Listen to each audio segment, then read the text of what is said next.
Indeed. Correct.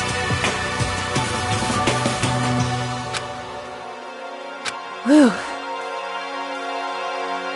Anyway...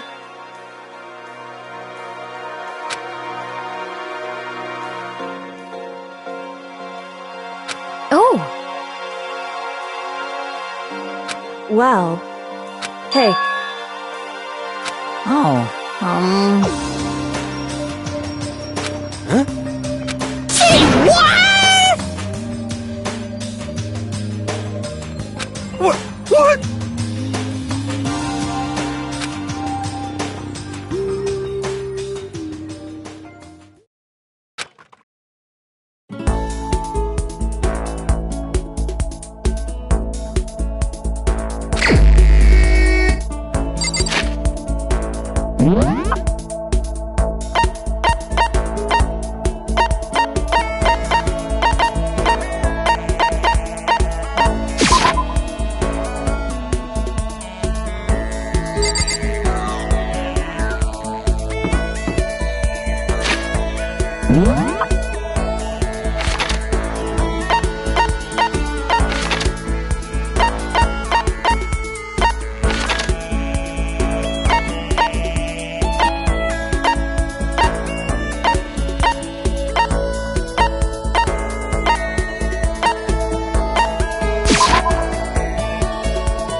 Did you need something?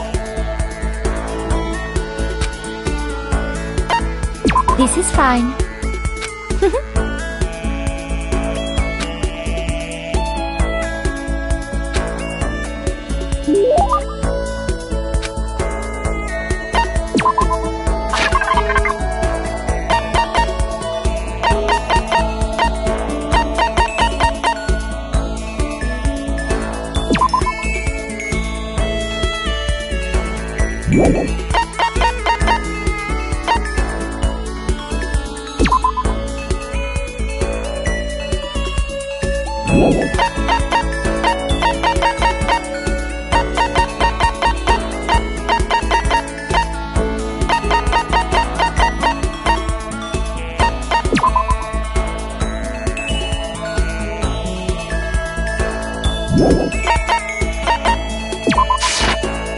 Oh!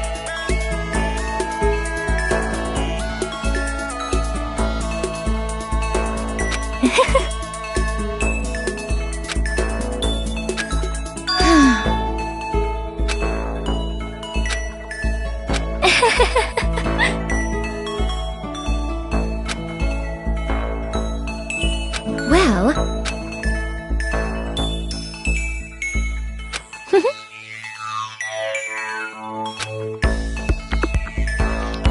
This is fine. Indeed.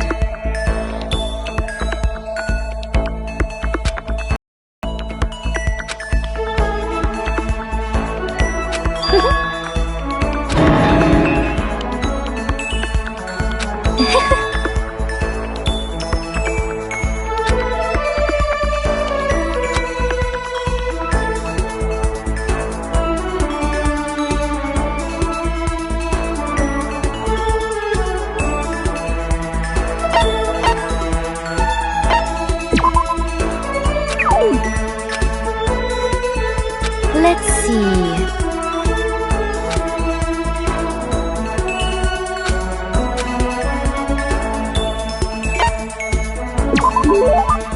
Oh. Actually.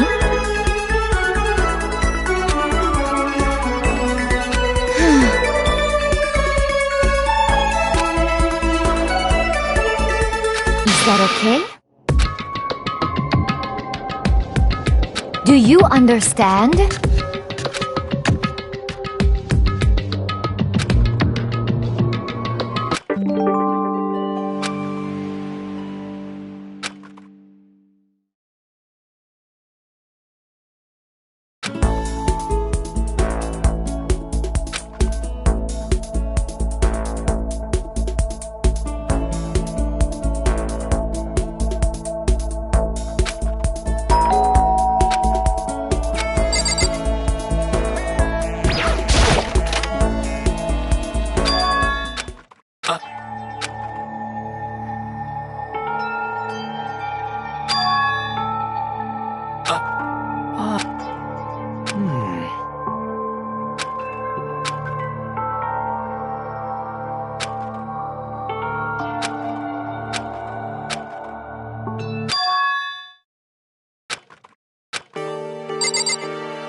Just a second. Hey.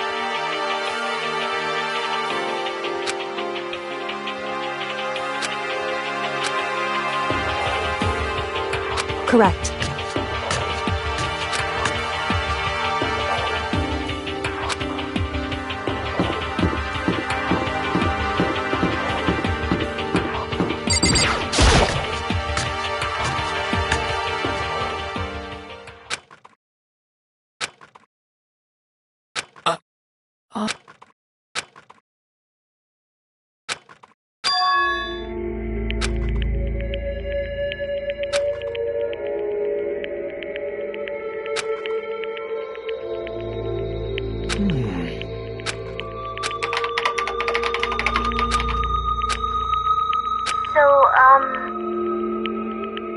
But...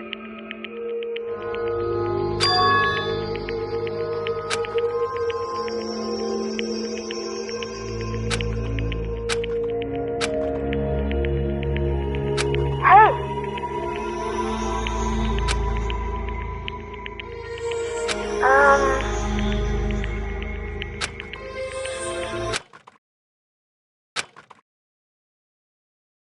Stop fucking around!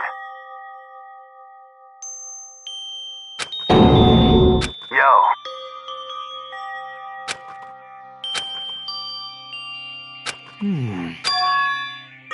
So...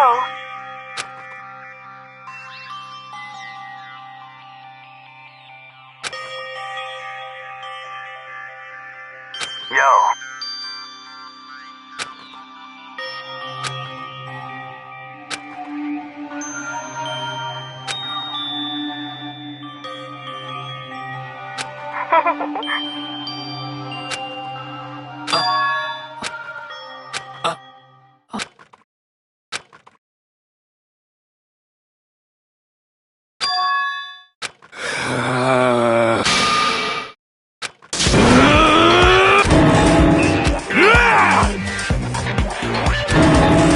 F you!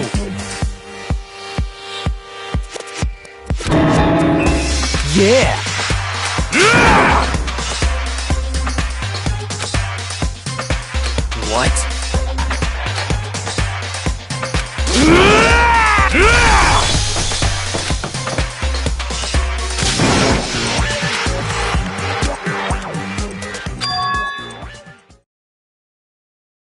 Just a second. Enough already. Correct.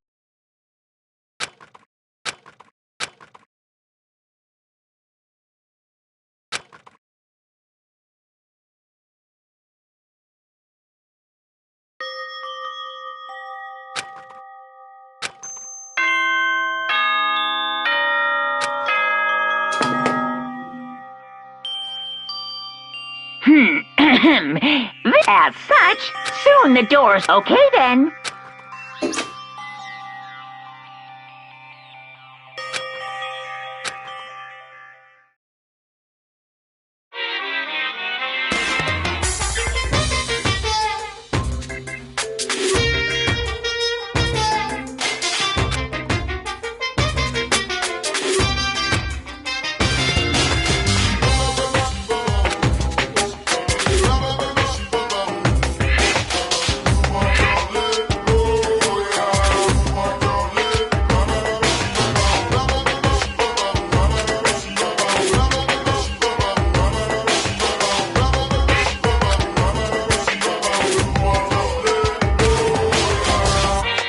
I don't plan on ever playing it in the future either.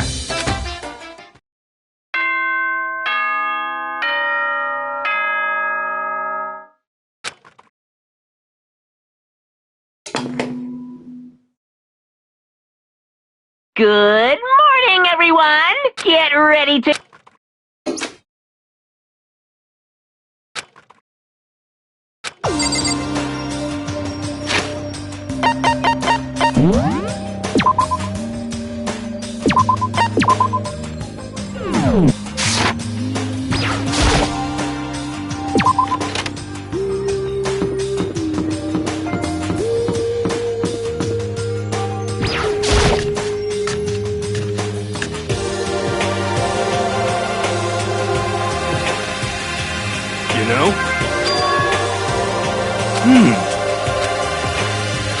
Hey, come on.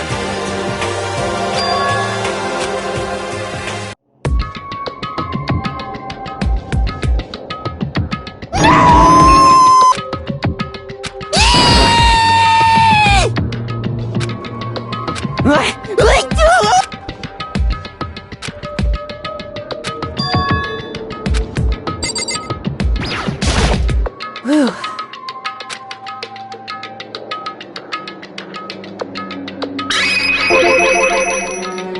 So...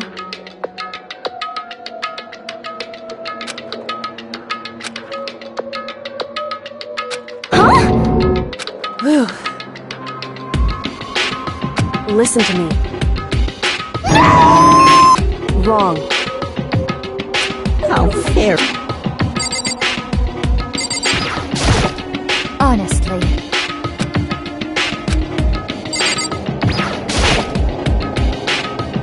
Well... However...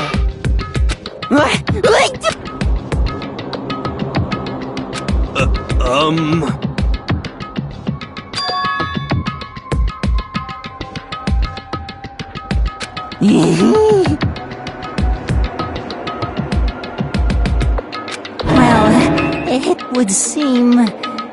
According to the spirits...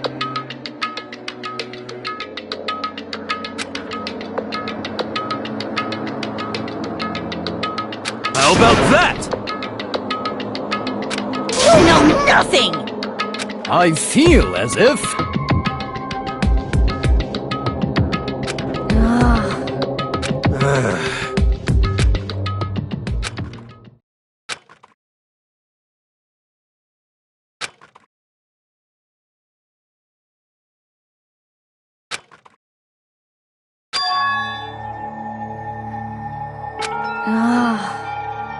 What?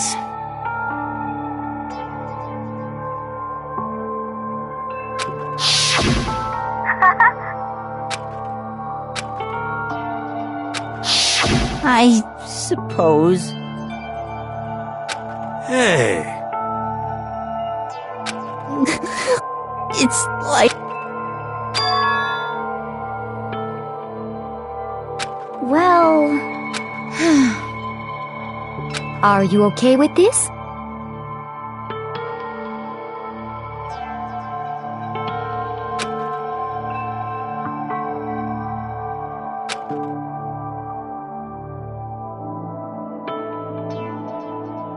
Honestly. I know that.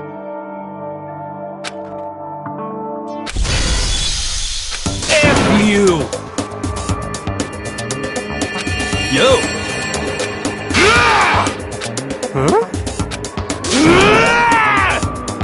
What the heck? What?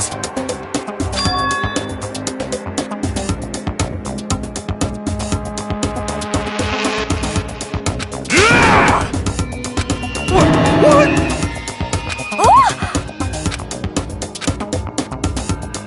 Well then.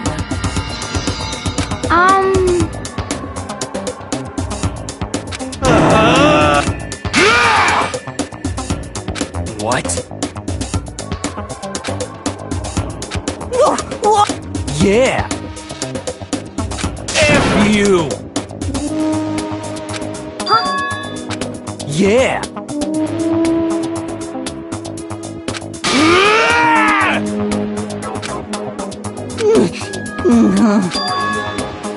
So it would seem. That's it! I'm sure of it!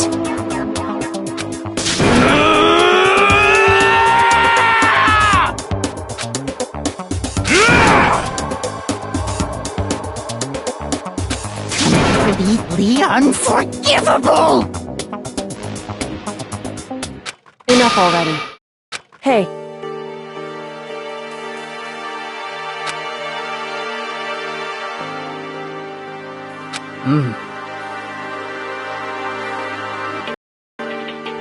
Hey!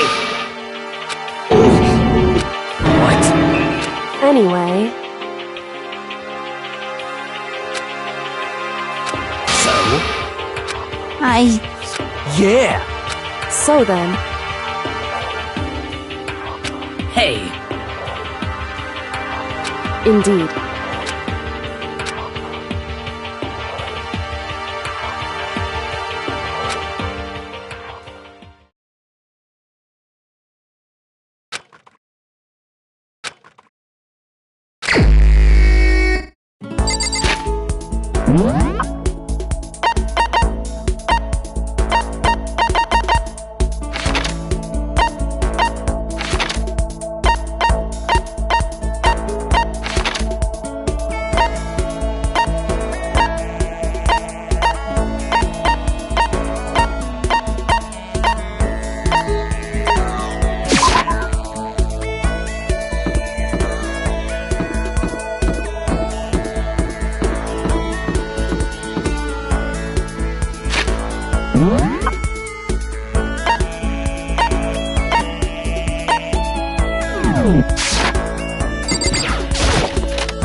It's true.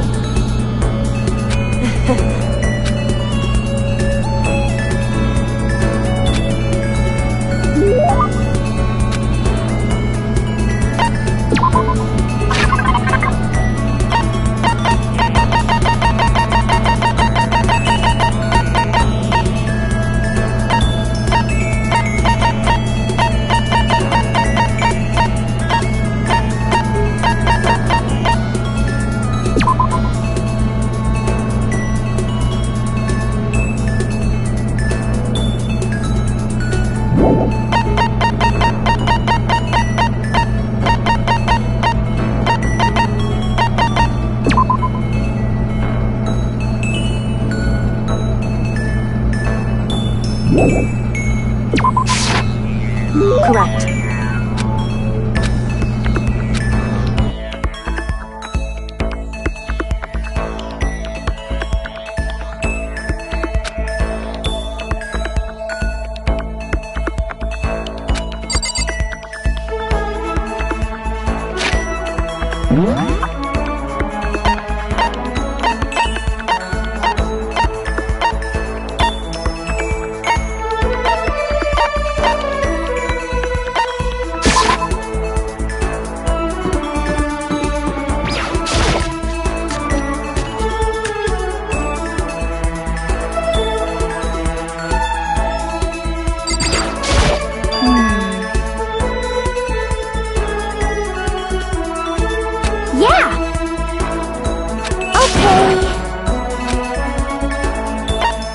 Okay.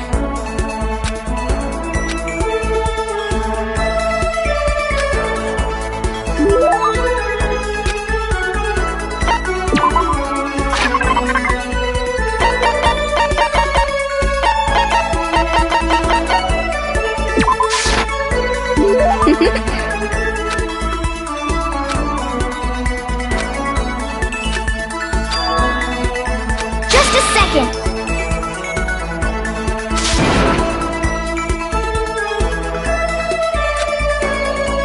What the heck?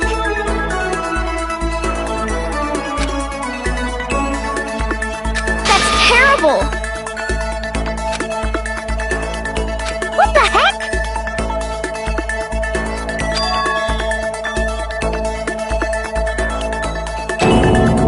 That's right.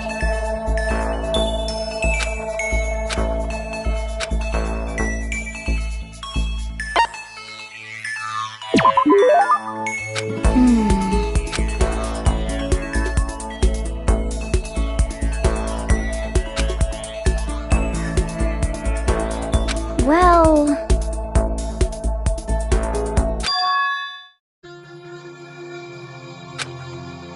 'cause, I mean...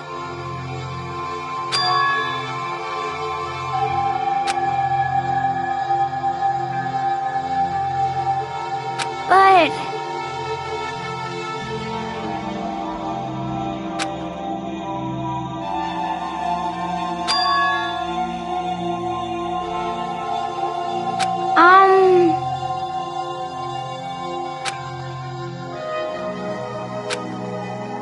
Okay.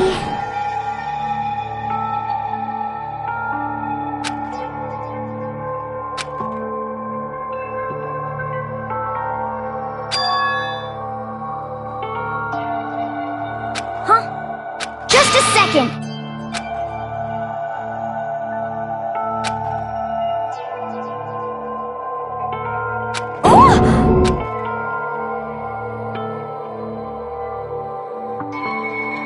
Yeah, totally.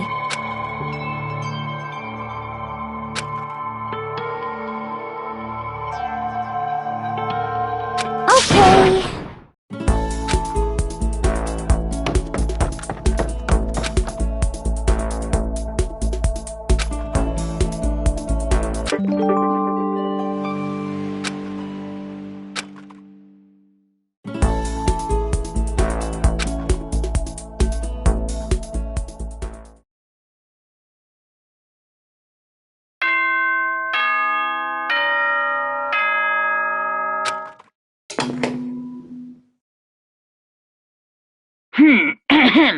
As such, soon the doors. Okay then. Sweet.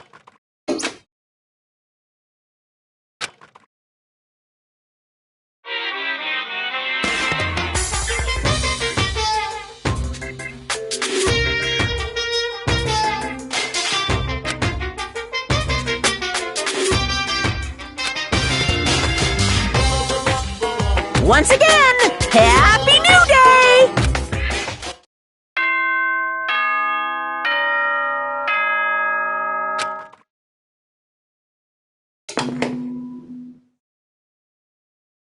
Good morning. Get ready to greet.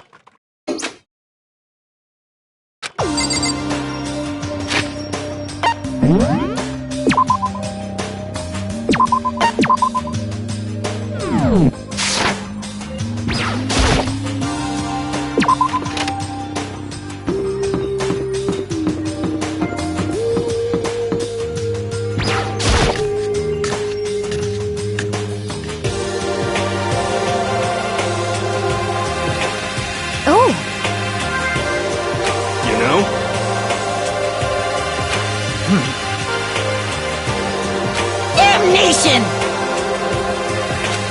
So, You know?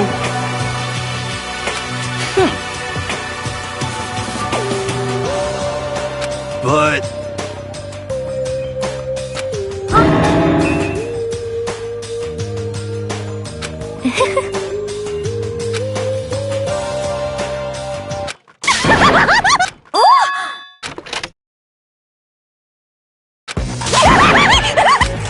So in the end... That's enough. Yep. Ah! Huh? Huh?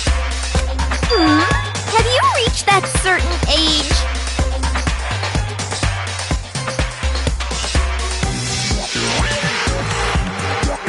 You SOB! Ooh!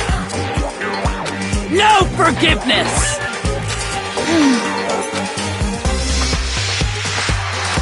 Naturally.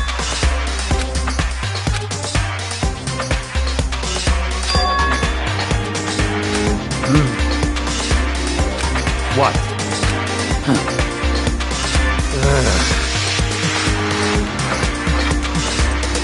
It's all clear now.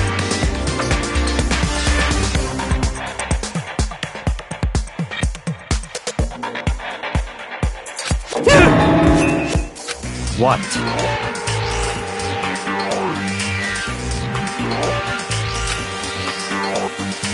That's fine.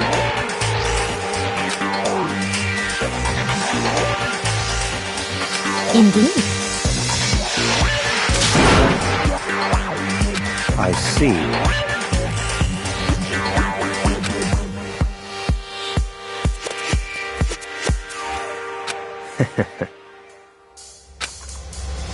Such ignorance.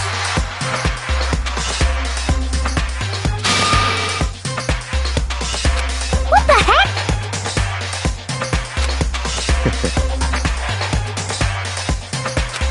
Yes, yes. Stop talking.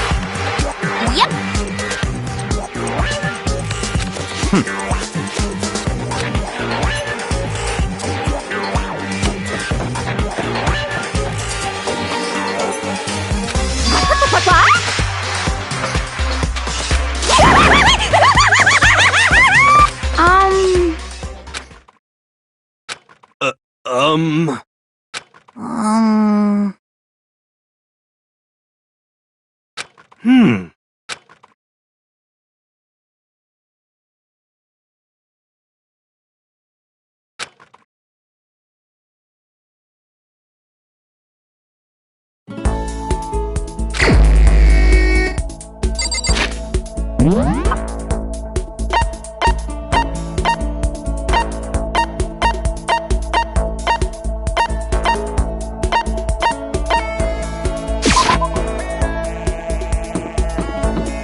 Why?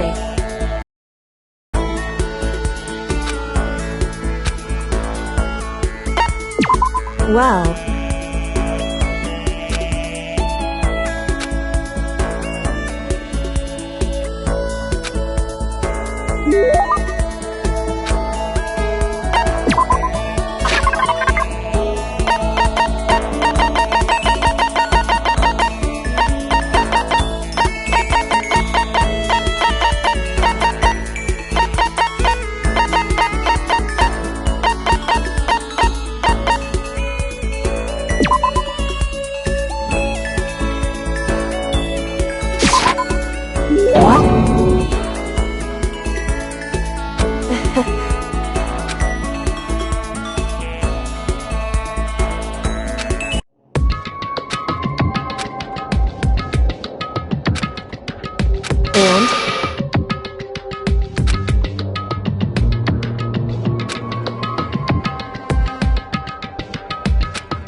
so...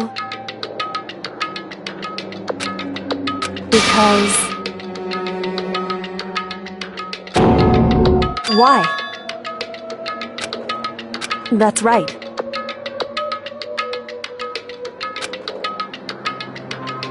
So then... And...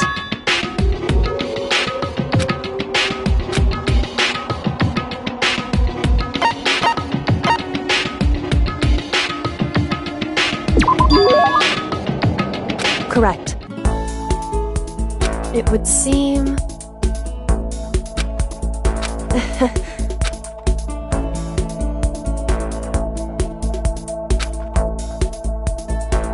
So then...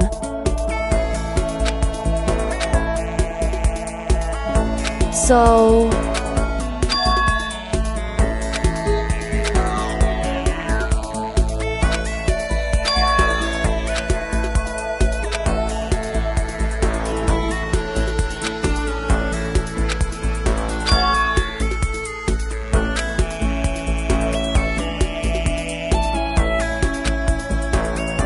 Whew. Goodbye.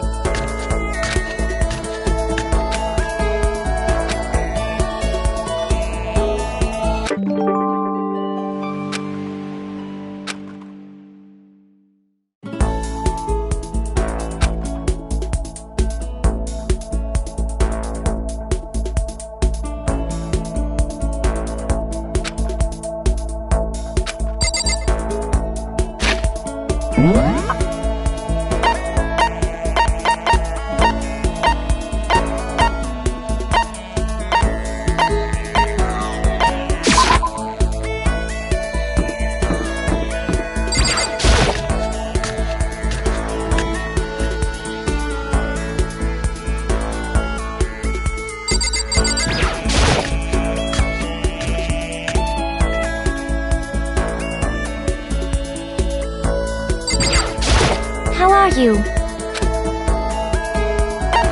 Indeed.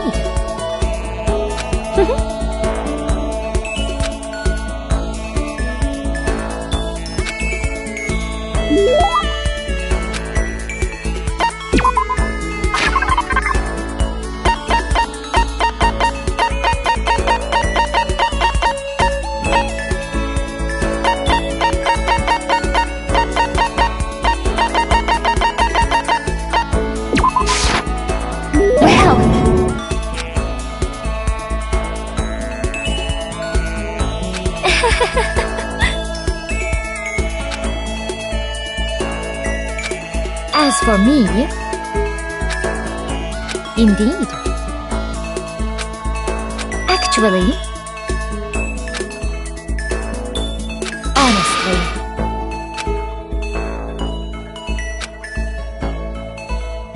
oh, indeed.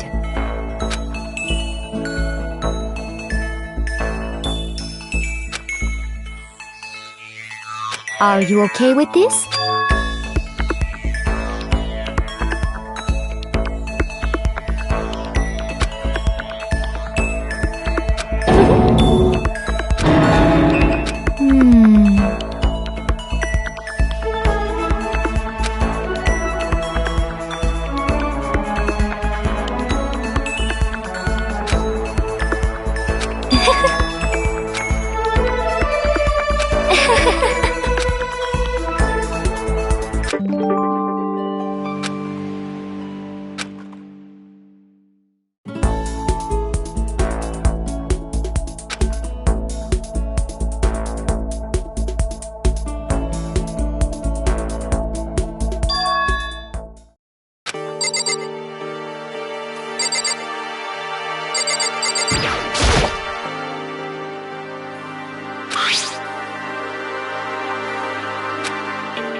Yo!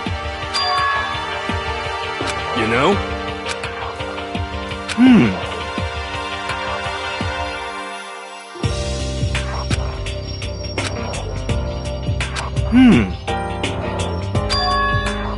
Actually...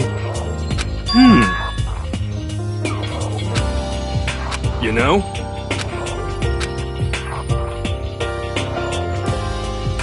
For serious.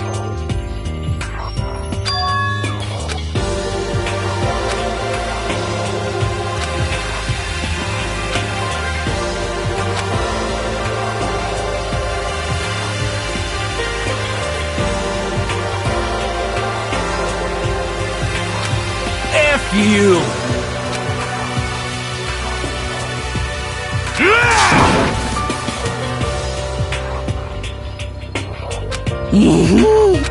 What?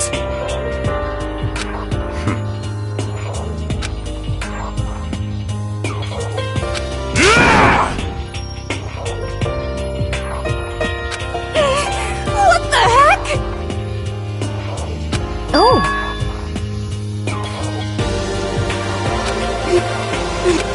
Hey, come on.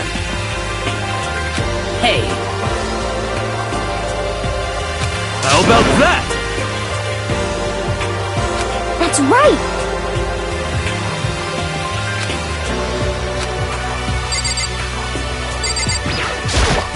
Honestly.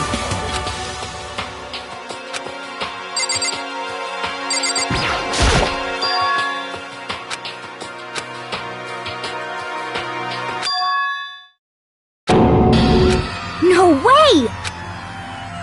Oh, F you! Wrong.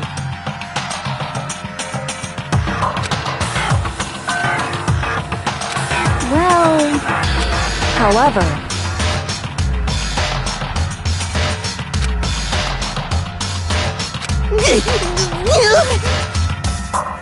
without a doubt. what?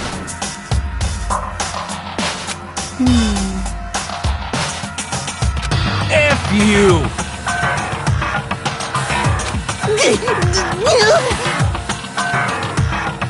Damnation! You're serious? wrong. So, What?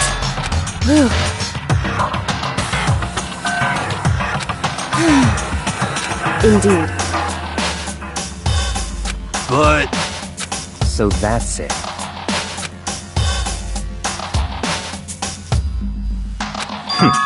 Interesting. That's terrible!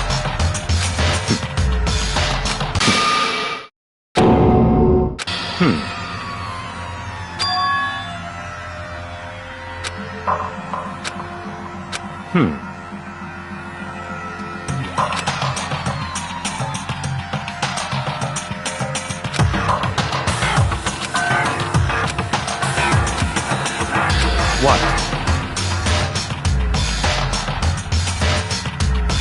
Gee, what?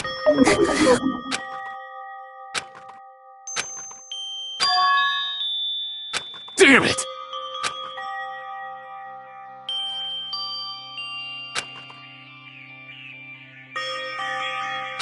So, At the very least, yes, indeed. I see. Damn it! I swear I will!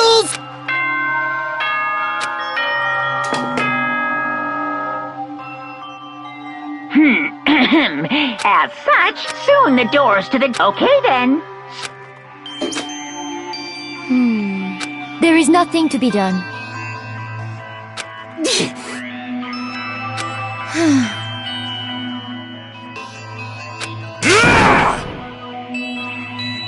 calm down.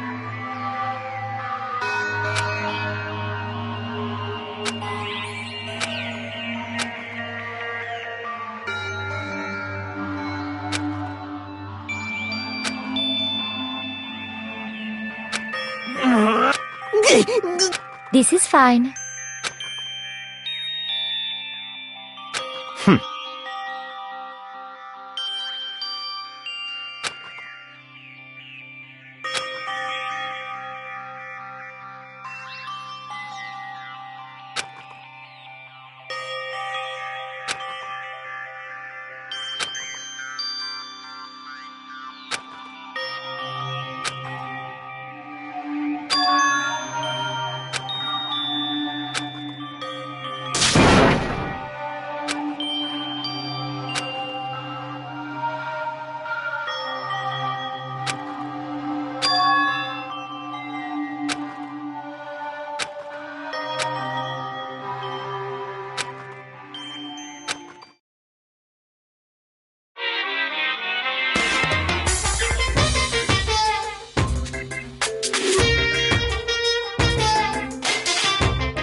people forgive are way more abnormal than the ones they don't.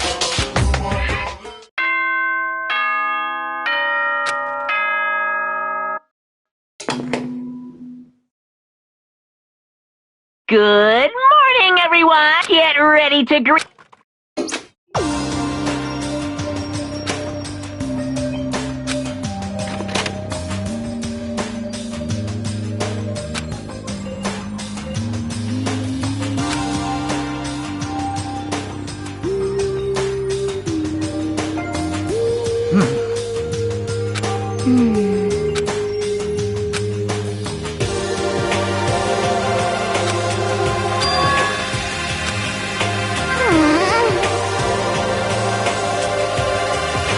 However,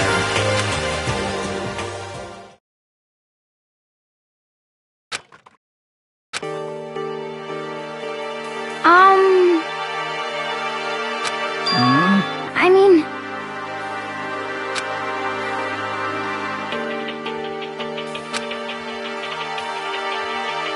It can't be. It would seem...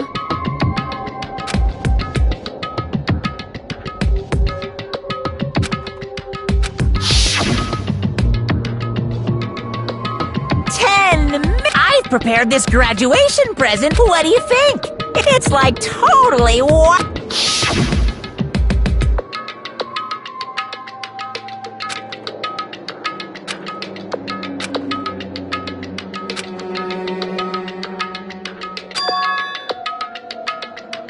Hey.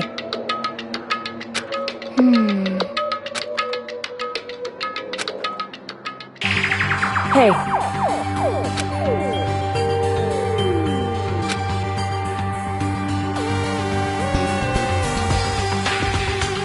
okay, Anyway, but well then.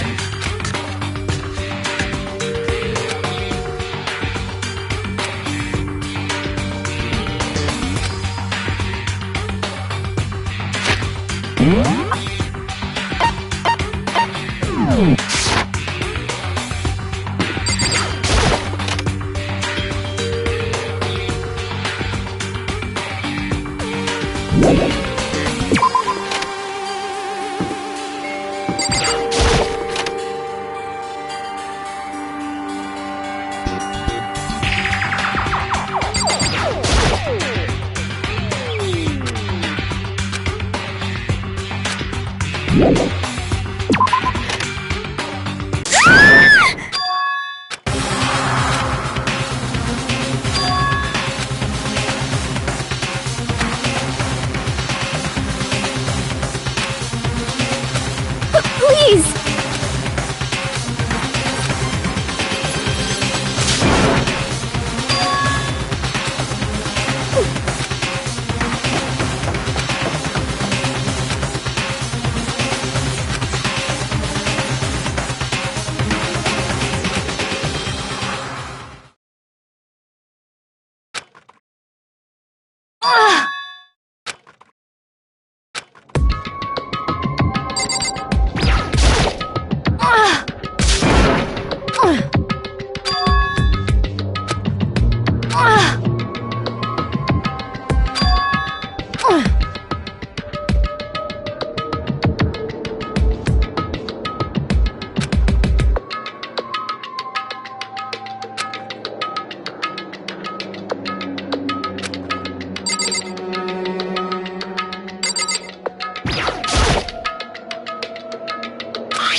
But...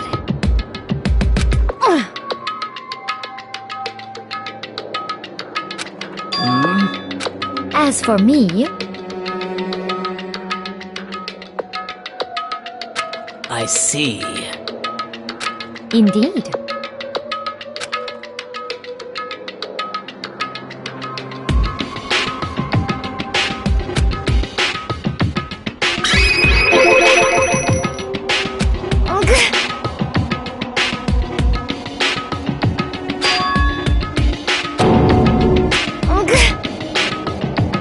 What?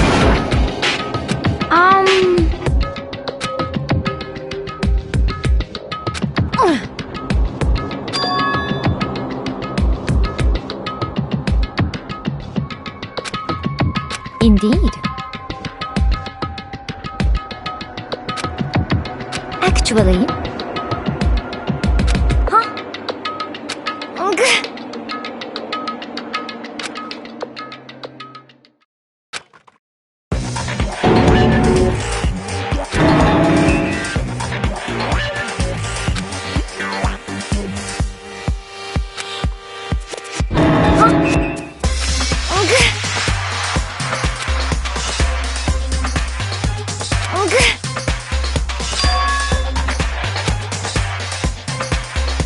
I see.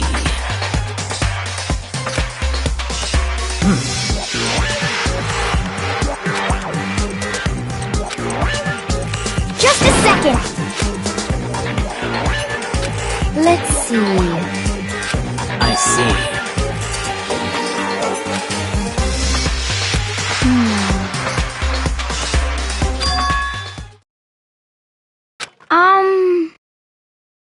This is bad.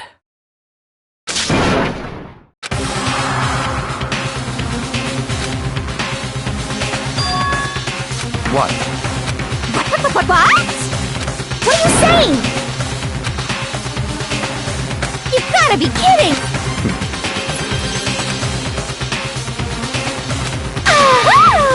Stop talking. What? That's fine. Okay. Oh, Perhaps. okay.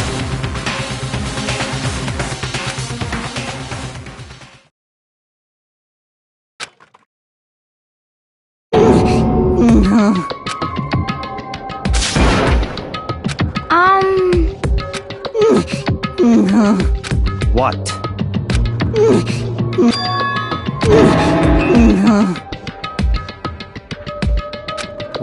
What did you say?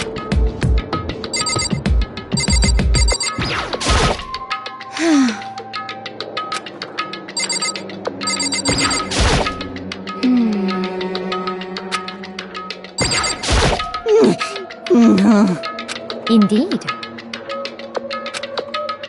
What the hell am I looking at?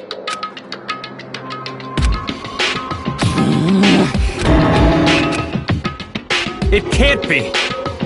Damn.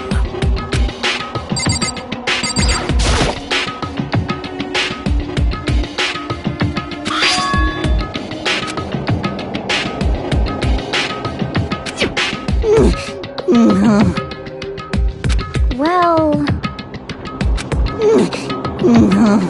Hey.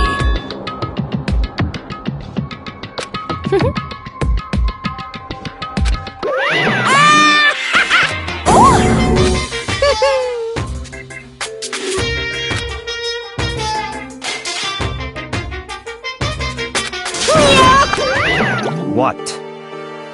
Are you okay with this?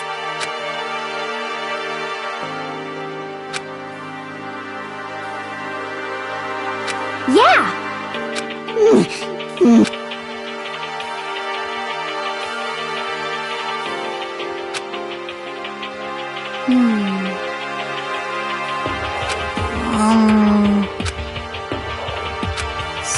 So then, Well then. yes, indeed.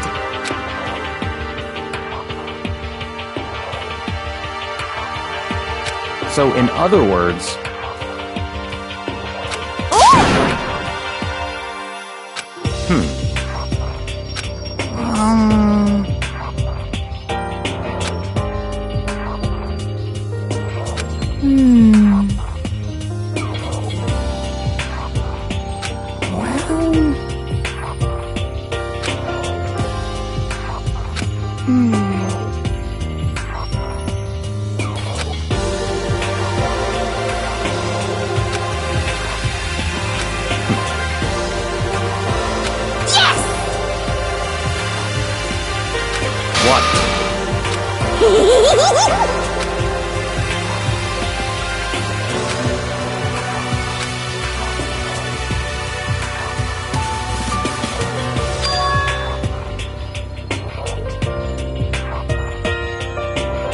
very strange.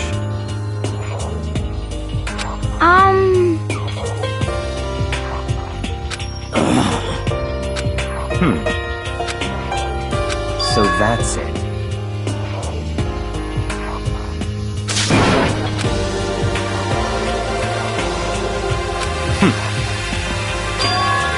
In other words,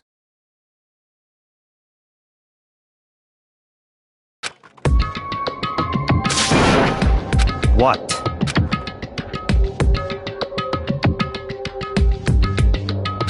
Hey. Okay.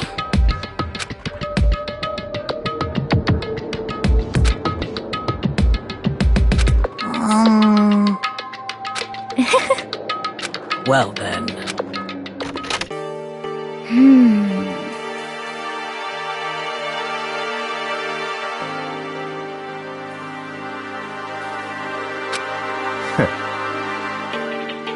What to do? What to do? What?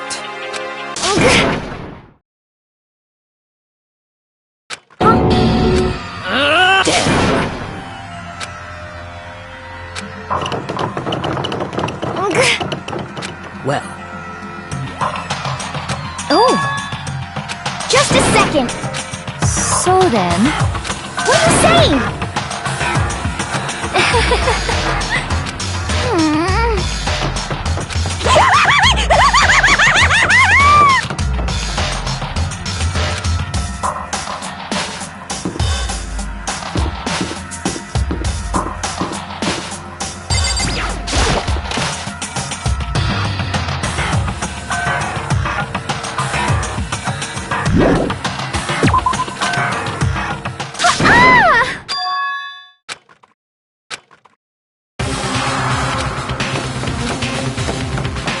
Everyone... Just a second! What?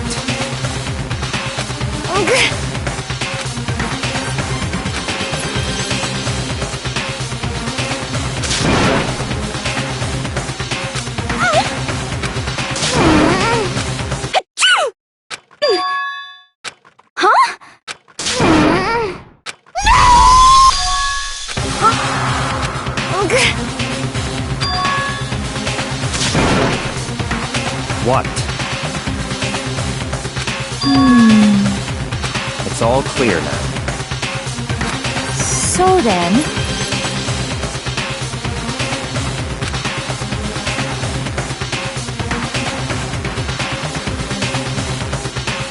So then.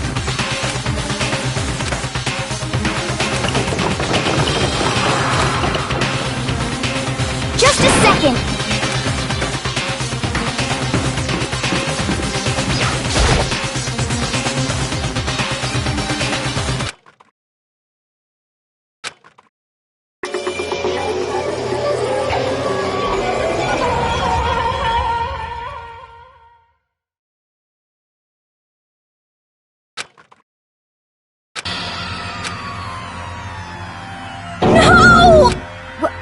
What the...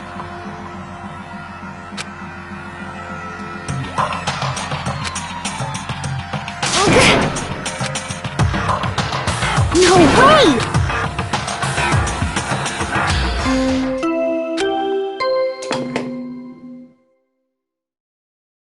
A body has been discovered after a certain amount of time, which you may use however.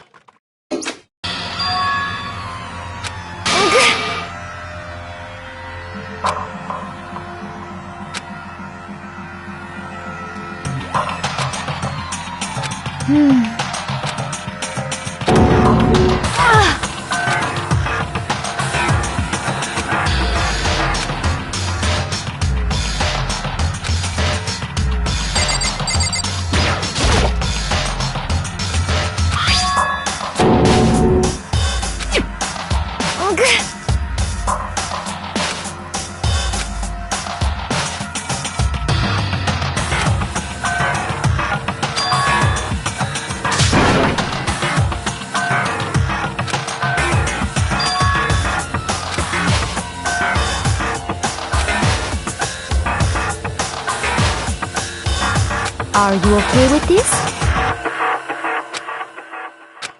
So then...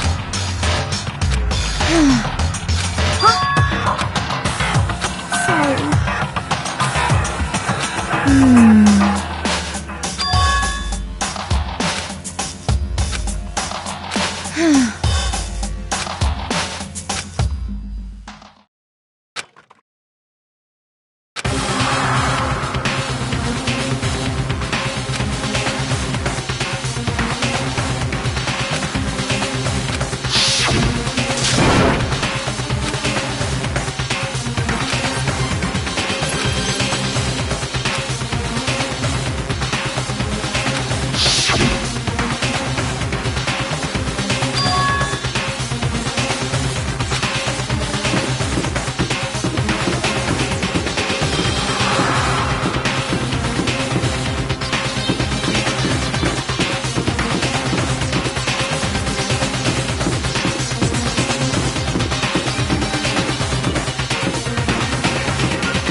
However...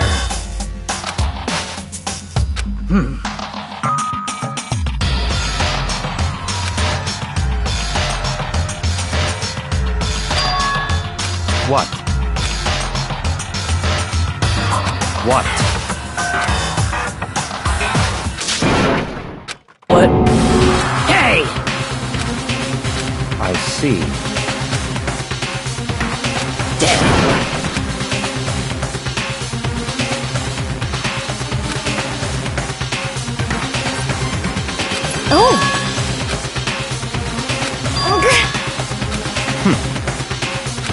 Indeed.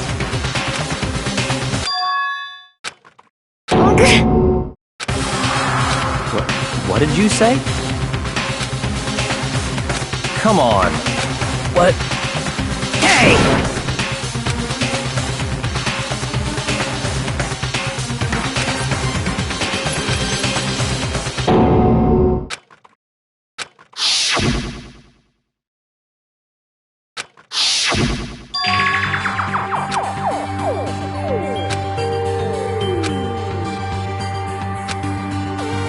Indeed.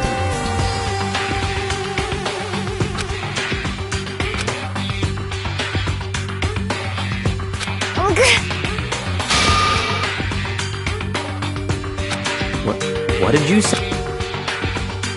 Why? Huh? Hina. No way! No! Hina.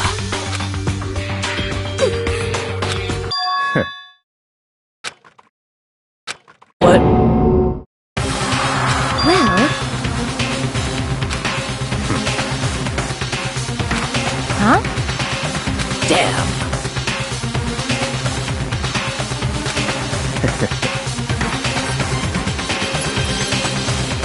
Bastard!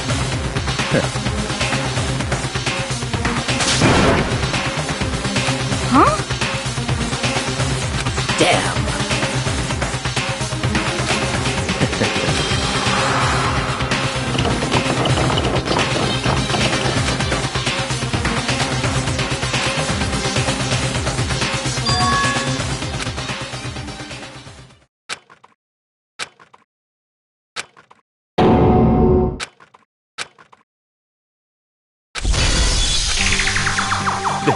This is...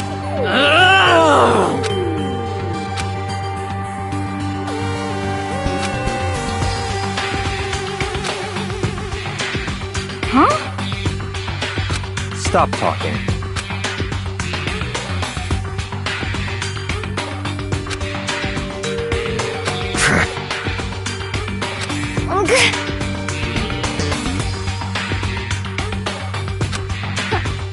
Huh? Not possible. Huh?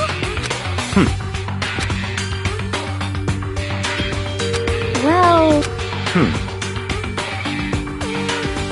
It is so.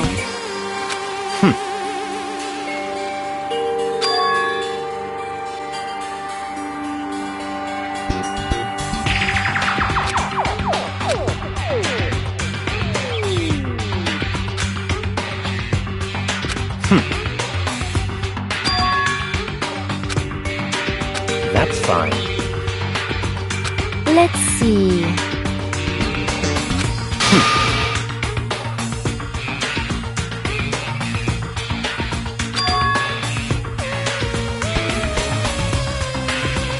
That's right.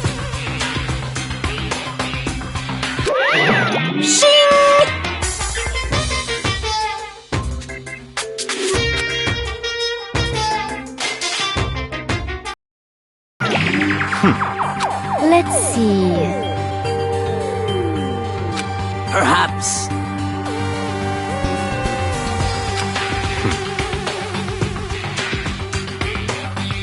In other words...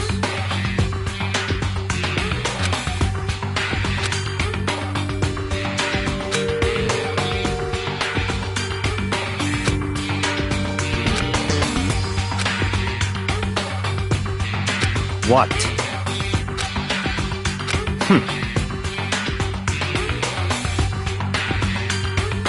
So then...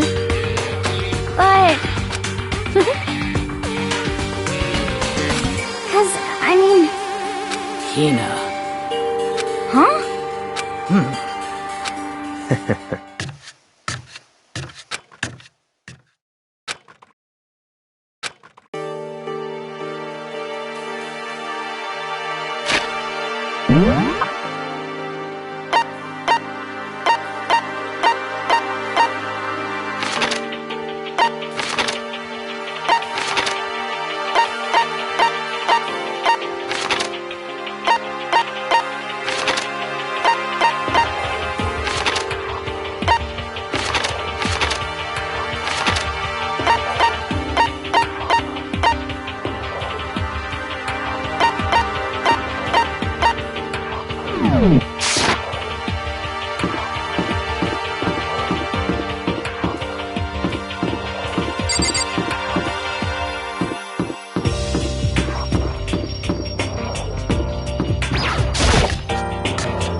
Huh?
Come on.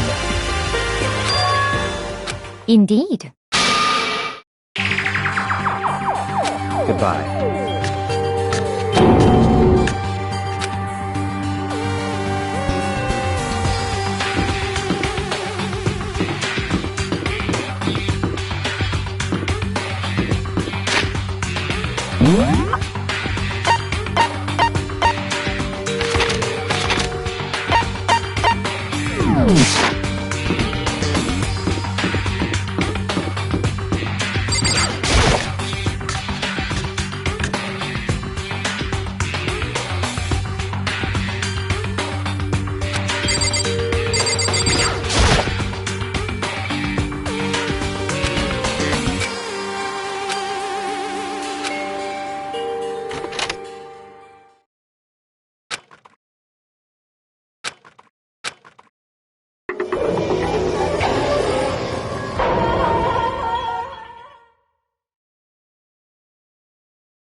A body after a certain amount of time. It's the Monokuma Fire! What? Stop talking. Punishment is waiting for you. See ya.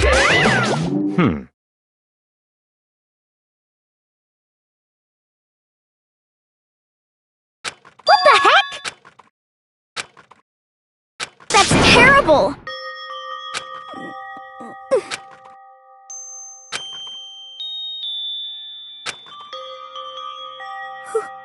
Who would do this? Why? Why?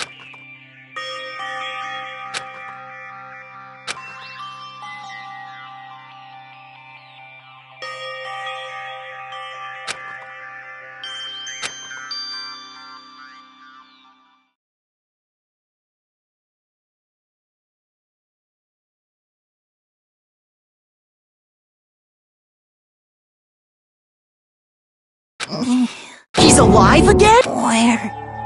Cold. Hifumi! I remember now. Come on, you gotta I remember everything before I met you. I met you all. It's like the tail of a comet. Hey, Hifumi! Who was it? Who attacked you? Who tried to kill you? That's right. Yasu.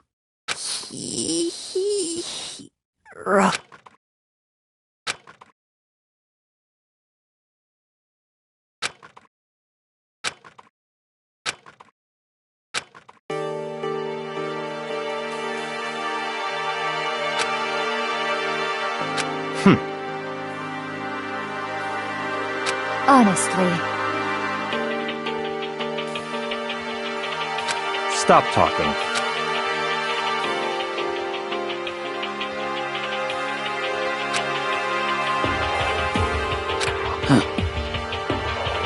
Then perhaps... So, in other words,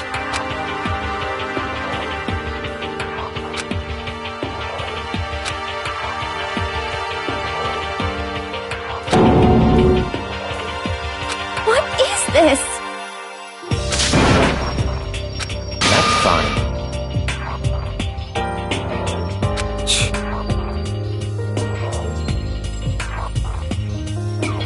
Indeed.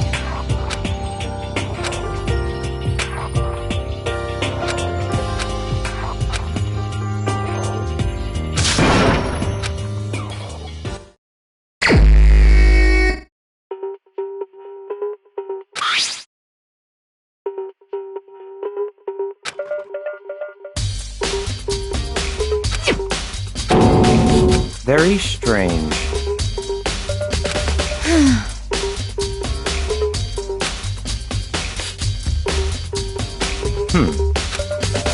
Well. Perhaps.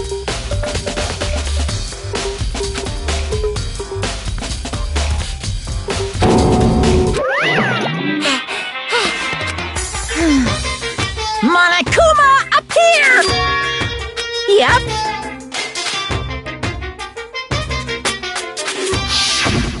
Speaking of which, I'd like to ask the bear, if there is...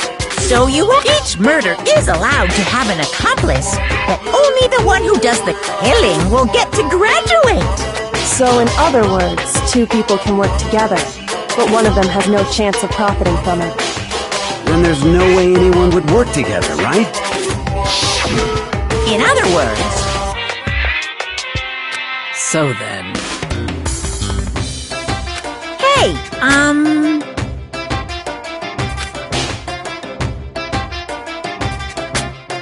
Phew.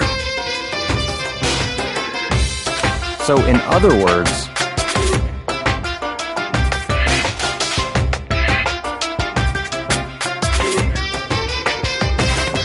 Well, extreme!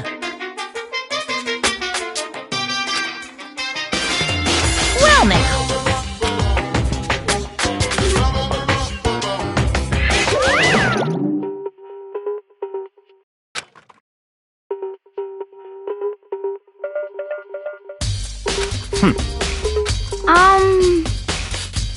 However.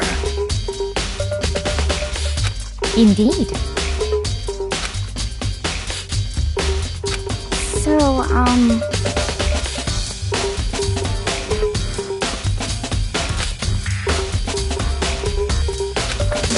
What? Oh!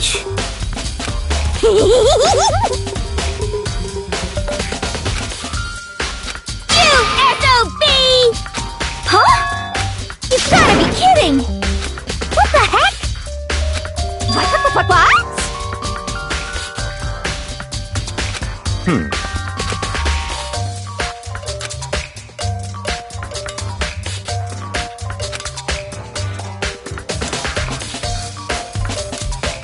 Yep.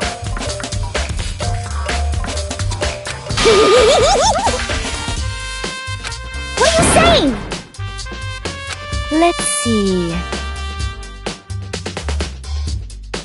So then.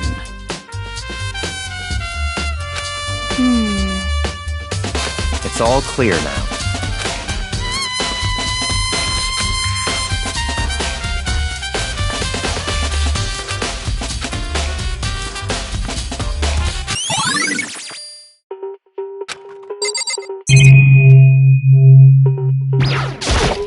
So,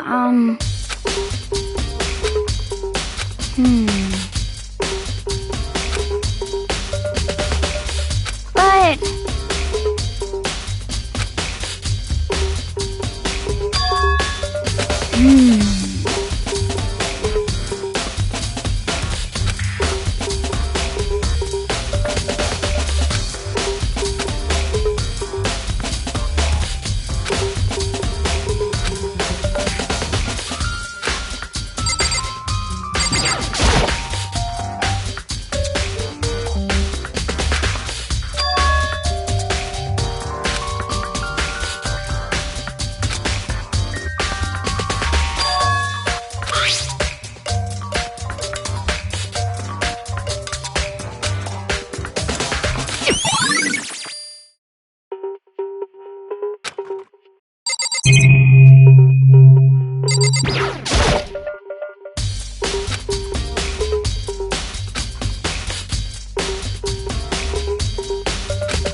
So, in other words,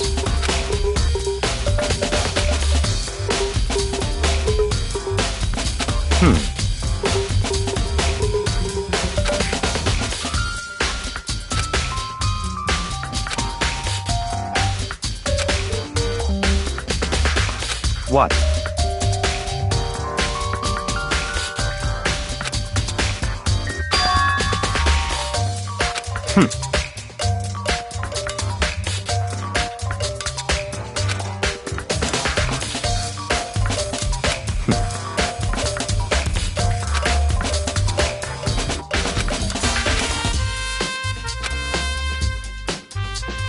What?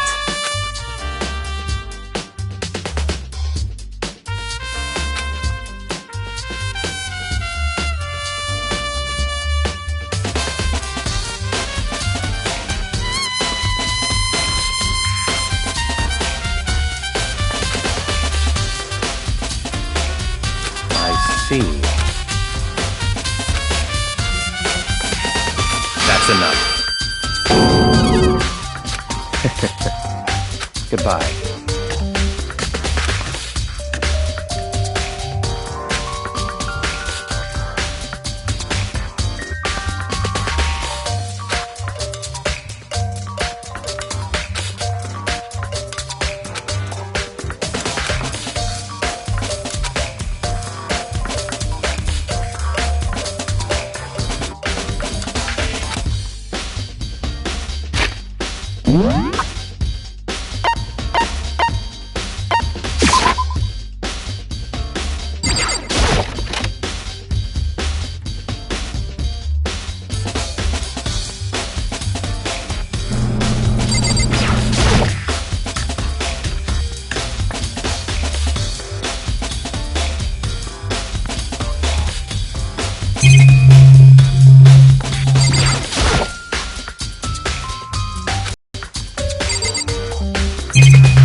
Huh?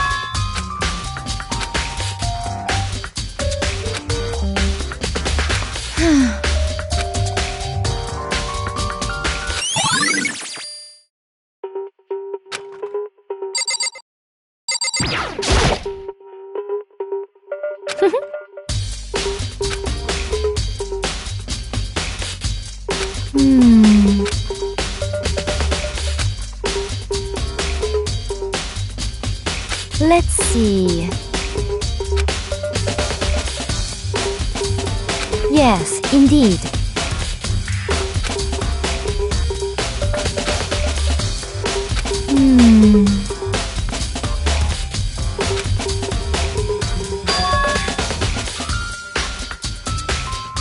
Indeed.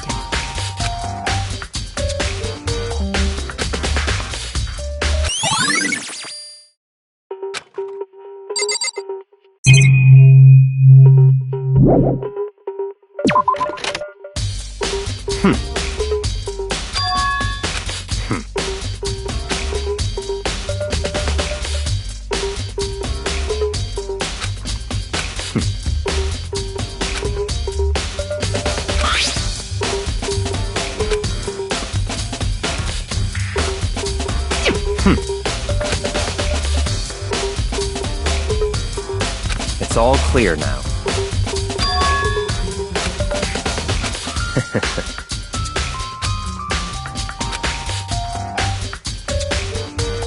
Goodbye.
Just a second.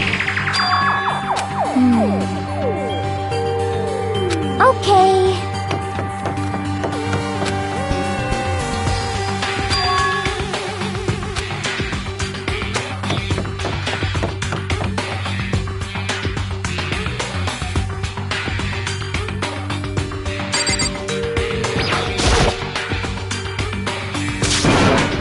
I mean...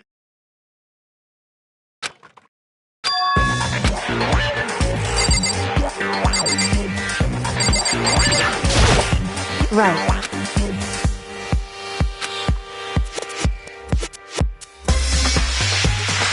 Don't be mean!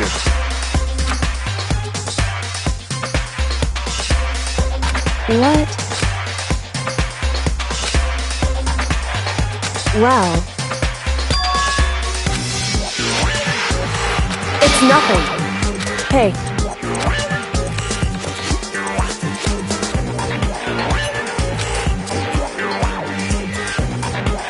And? I mean...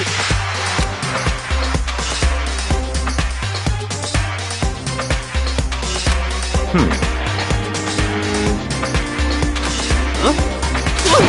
me out of here!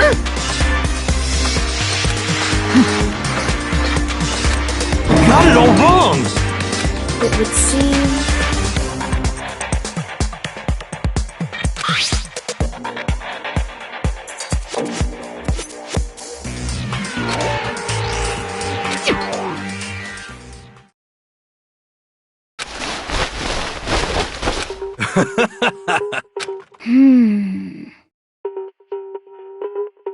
So then...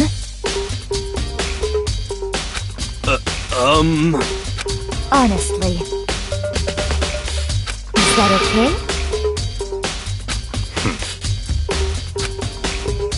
Could it be... That's terrible! Just the worst. That's right.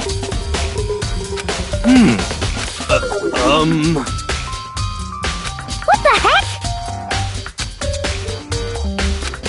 Please! What are you saying?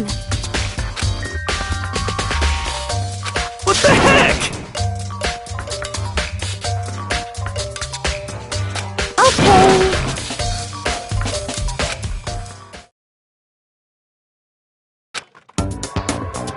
Huh.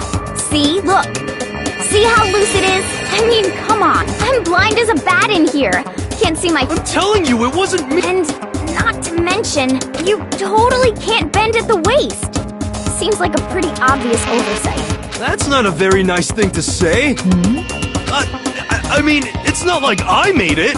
I just got caught up in the moment. Well, either way, now we know for sure, right? I mean, it seems pretty clear that nobody but Hero could have fit into this dumb costume.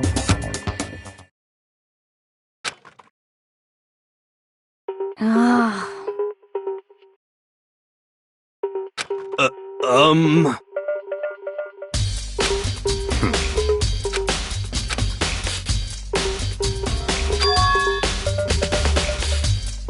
Just a second. But... Honestly. What the heck?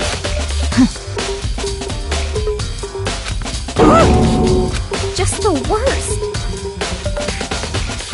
That's terrible! What?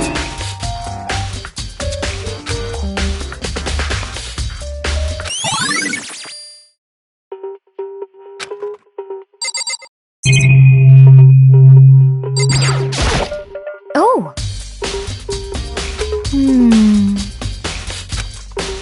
Then perhaps...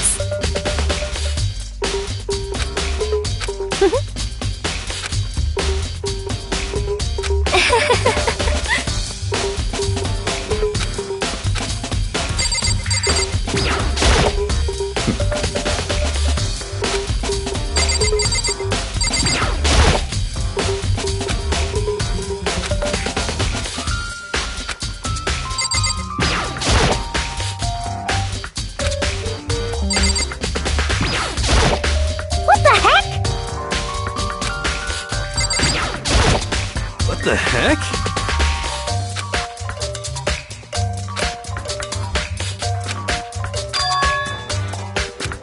What? Just the worst. Wait! Huh? How about that? So then... I'm at least 30% right! Correct.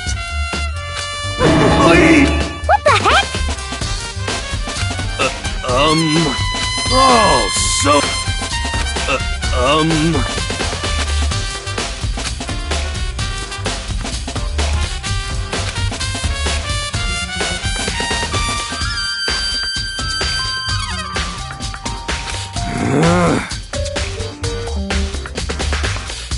Hey. Just the worst. So...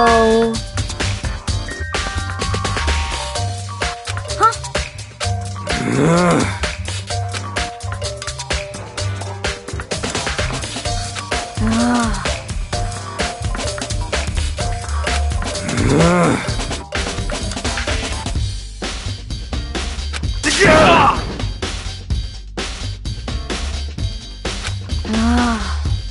Don't be mean! Just a second. No way! Please!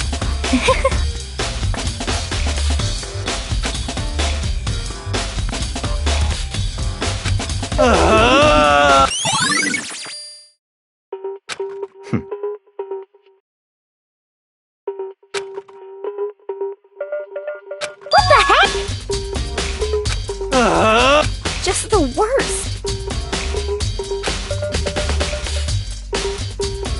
Please! What are you saying?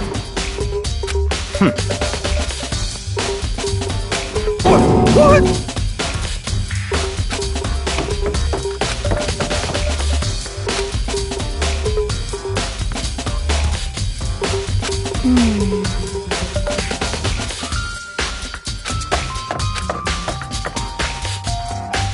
Makoto. It would seem...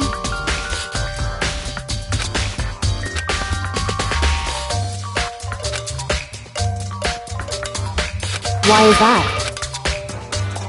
Anyway... Shall we go? Hey.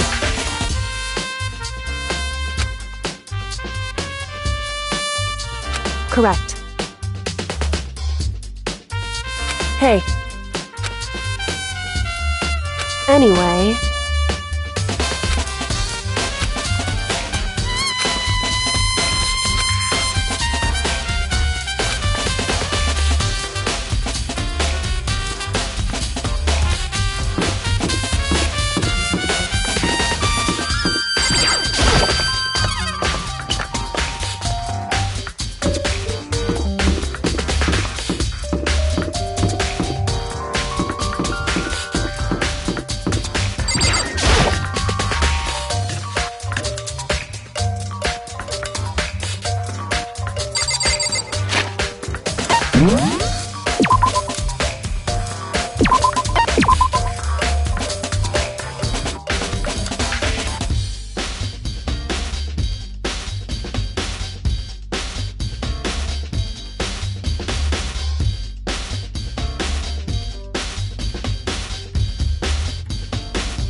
So then...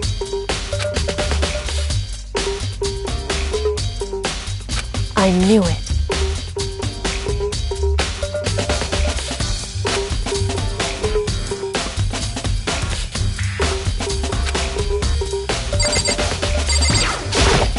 I see. Hey. Whew.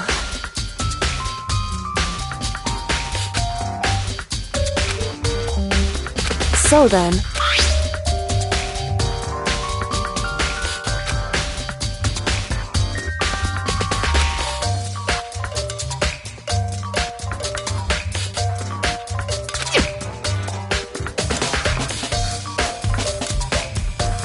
That's right.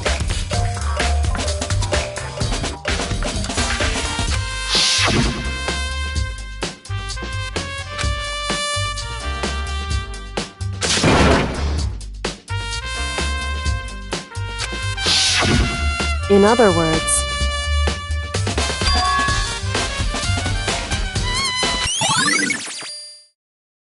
however,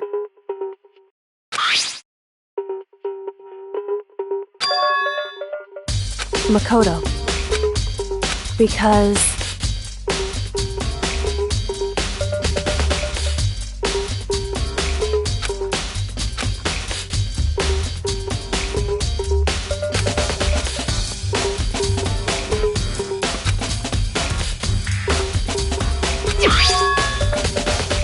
hey.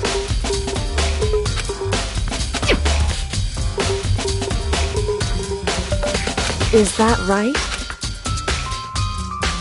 So then...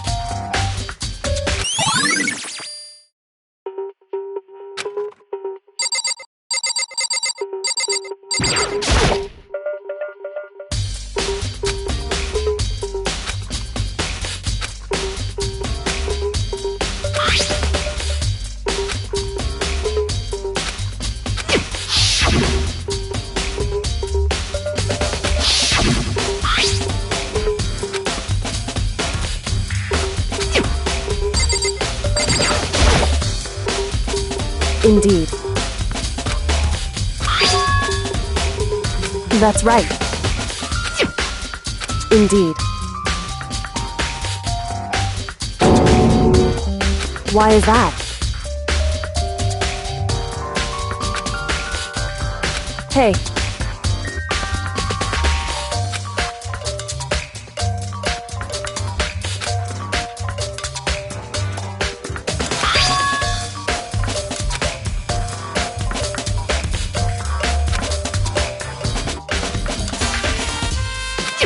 So...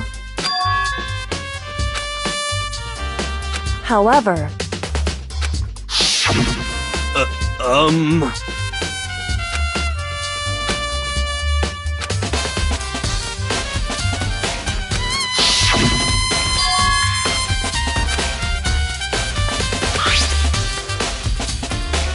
Is that right?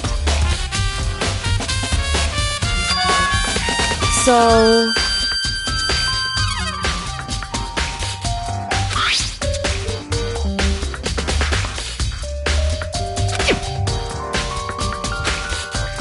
Hey. So then...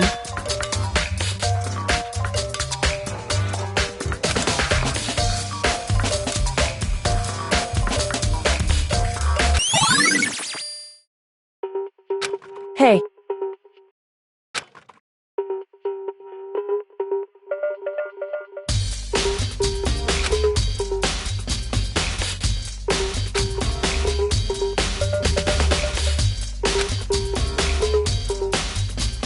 Is that right?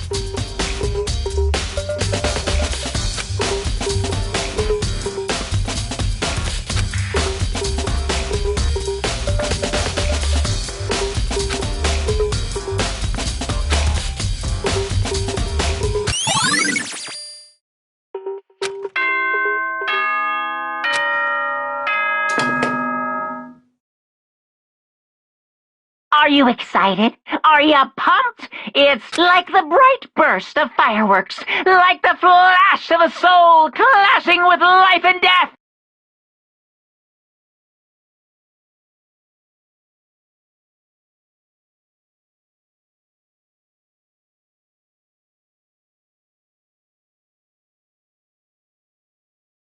And so, with no... Everyone, please me to make your way to the red door on the first floor of the school.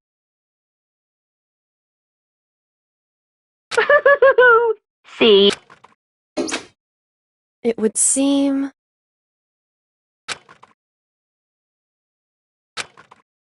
Shall we go?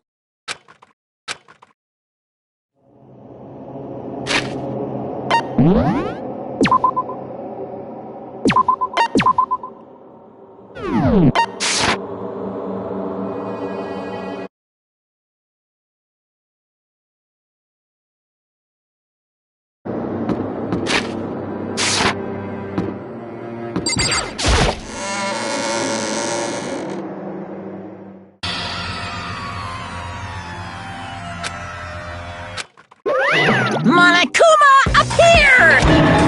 Wrong.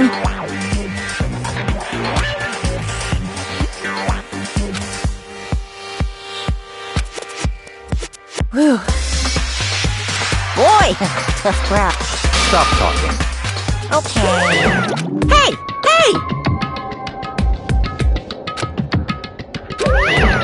Let's go.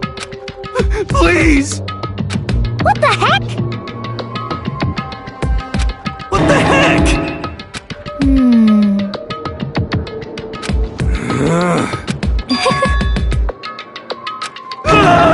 Hey,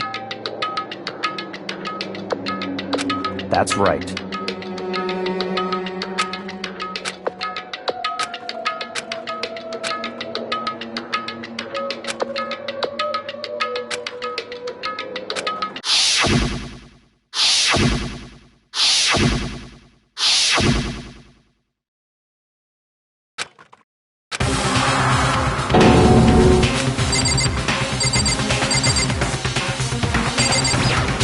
Just the worst.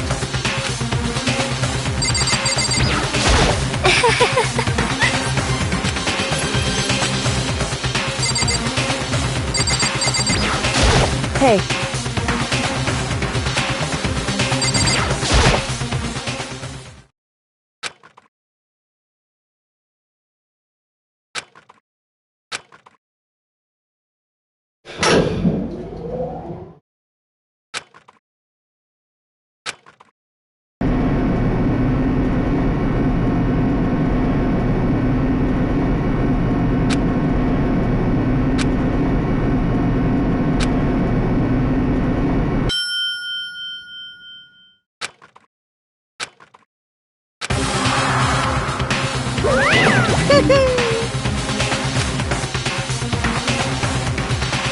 Just the worst.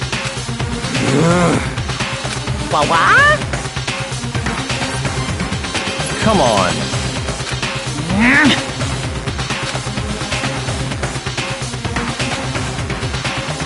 Yoo-hoo!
Let's begin with a basic explanation of the class trial. If you can figure out who done it, then only they will receive punishment.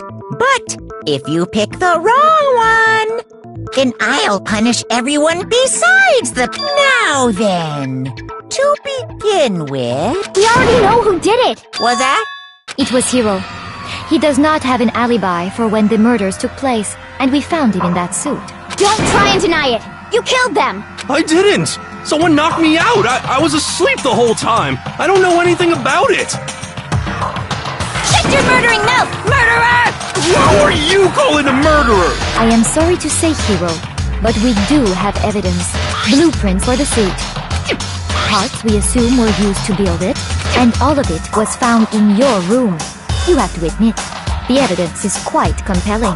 It points to you as having created the suit and wearing it while committing crime after crime. How many times do I have to tell you? I don't know.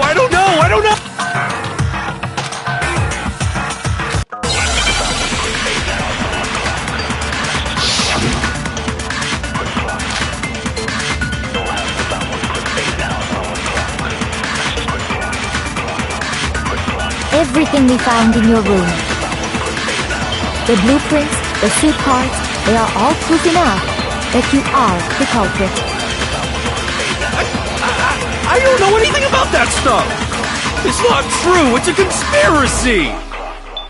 Hiro, why? Why did you kill them? No!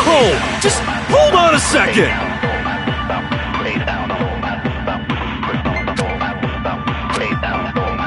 Everything we found in your room.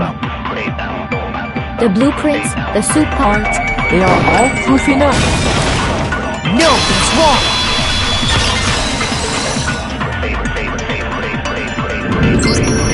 Are we sure Hiro really made those blueprints? What do you mean? Well, take a look at this. It's the note that Hiro wrote, asking everyone to meet up after Alter Ego The handwriting's obviously different, wouldn't you say? When you compare it to the blueprints. There's no way you could think the same person made both of them. Unless that person made it a point to disguise their handwriting. No, the differences are bigger than that, I think. Come on! I'm not smart enough to think of trying to change my handwriting anyway. So Makoto, are you saying you don't think Hiro's the culprit? And he is not the only one. I think Hiro is innocent as well. What? Then who was in that Robo-Justice suit? Is it like Hiro said? Was there really someone running around in a second suit? The suspicious individual hidden within the suit. Go ahead, Makoto. Tell them who it was. So? Who was in the Robo-Justice?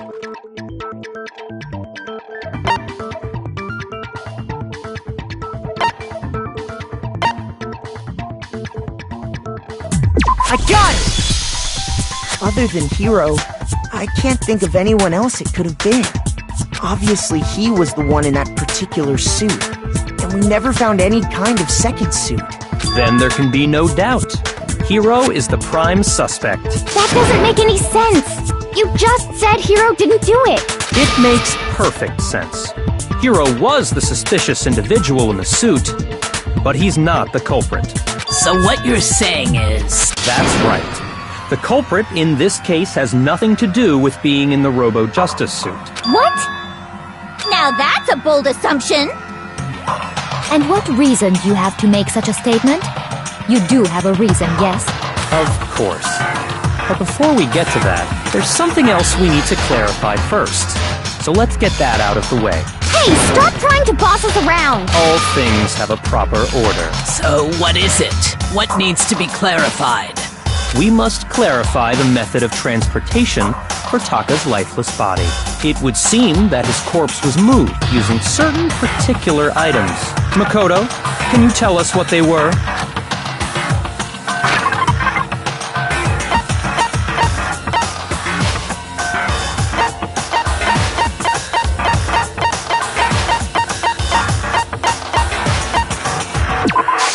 I got it!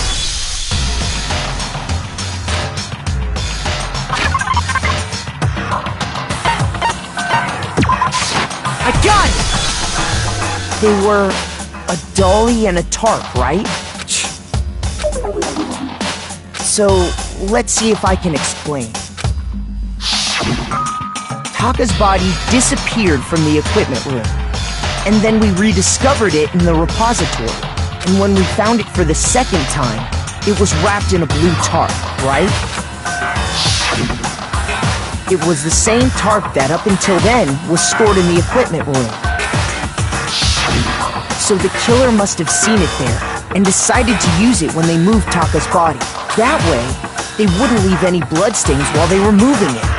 Okay, that explains the tarp. And the dolly? Same thing. I'm sure the dolly was in the equipment room when we first found Taka's body there.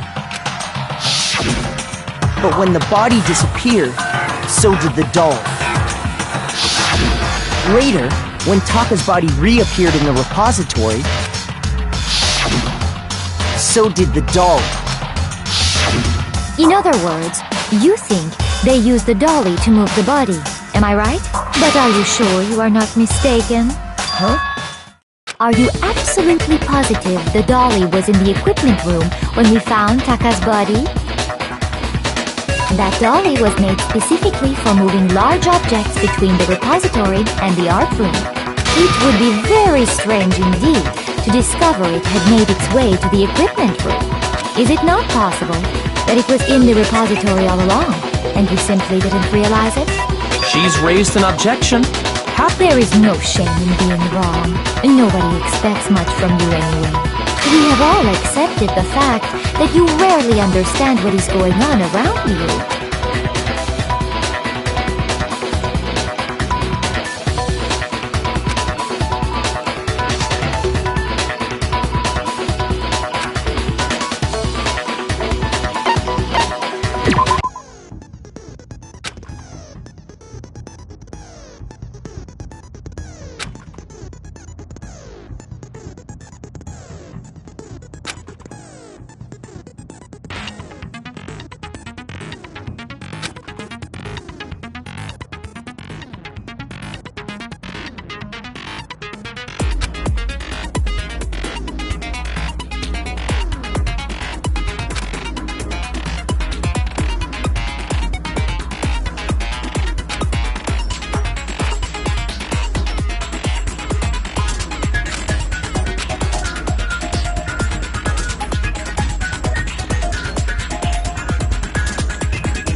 You have it wrong!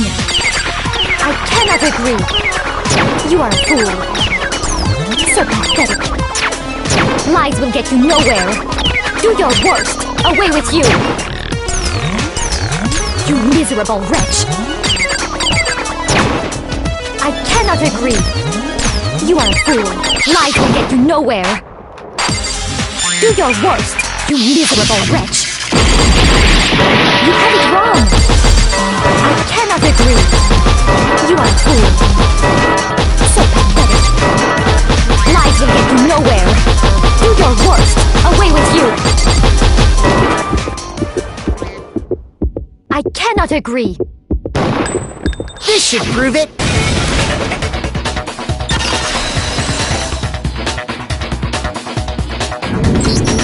If you're asking for proof that the dolly moved, I have it right here. When I found the dolly in the repository, there was a pool of blood in the equipment room with a tire mark in it that matched the dolly wheel's tread. The killer probably rolled the dolly through the blood on accident as they wheeled the body out of the room. And as the blood dried on the tire, they moved the body into the repository.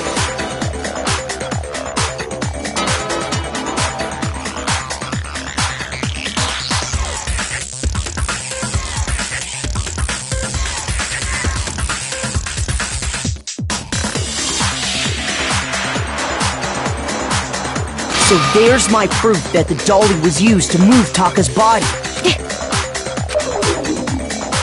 Well, anyway, that was just something we had to get out of the way. Let's get back to the main subject. Yeah, the subject of how Robo Justice didn't do it. Because if it's not a killer robot, then what kind of robot is it? I'm not sure that really matters. I'd be happy to explain why the occupant of the suit couldn't possibly be the killer. If you look back on how the body was transported, it will become immediately obvious.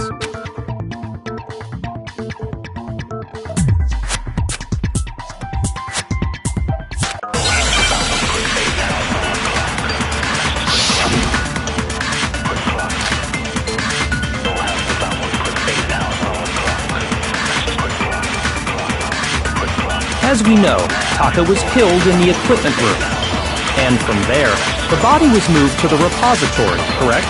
Yeah, the culprit wrapped the body in the tarp, then loaded it onto the dolly and wheeled it off, right? Now, keep in mind that the dolly doesn't have a handle. Well, yeah, but even without a handle, all you'd have to do is bend over. Then you could push the dolly no problem. So the killer just crouched down and carted the body off to the repository. If you accept everything we just said, then you must realize that whoever was in the suit couldn't possibly be the... Sorry, I don't think I realize anything. As we know, and from there... Yeah, the then loaded it on... Now, keep in mind that... Well, yeah, but even without a handle, all you'd have to do is bend over. No, that's wrong!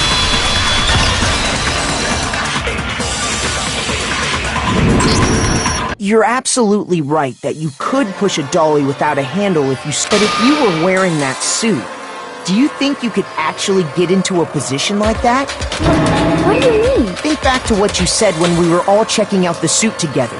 Remember?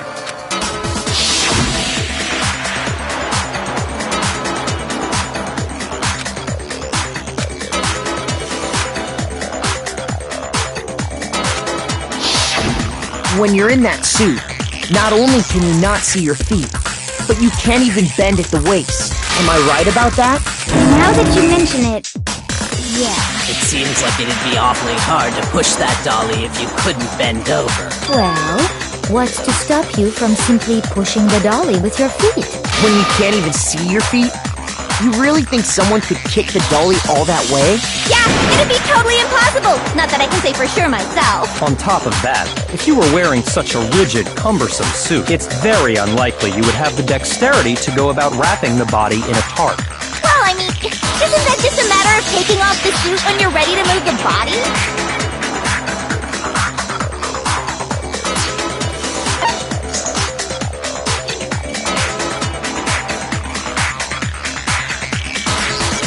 Got it! I don't think taking off the suit was an option. If you remember...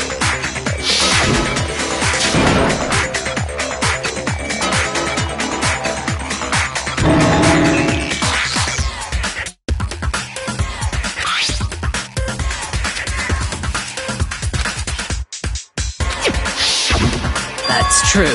It seems impossible to put the suit on or take it off without help. Then... you really can't take it off by yourself? Of course I wasn't making it up. If he could have gotten it off by himself, I don't think he would have let us see him wearing it. Showing up in the suit was basically an invitation for everyone to suspect him. Yeah, that's right! So, it's really, really true that Robo Justice couldn't have moved the dolly? To be clear, whoever did move the body, it couldn't have been Hero in the robot suit, correct? No, wait. Just a second, if you please. Have you forgotten about the picture that I took? You all got a good look at it, did you not? The image of Hifumi being dragged away by Robo Justice? If whoever was in that suit is not the culprit, how do you explain that? Besides, do you remember what the now deceased Hifumi said?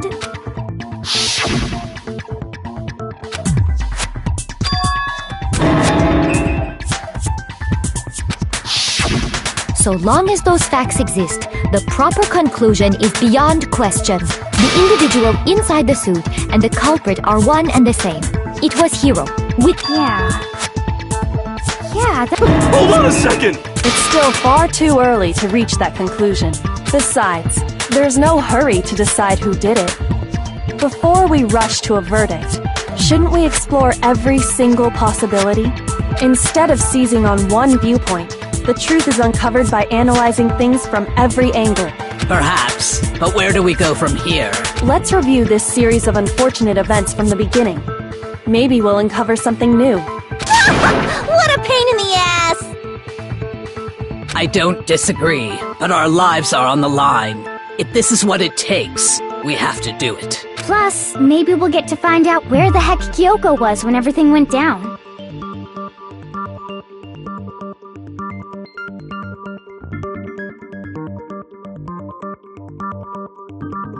All right then, let's take another look back at what happened. I suppose we could start with this morning. 4 of us gathered together in the dining hall. Makoto, Hina, Kyoko, and myself.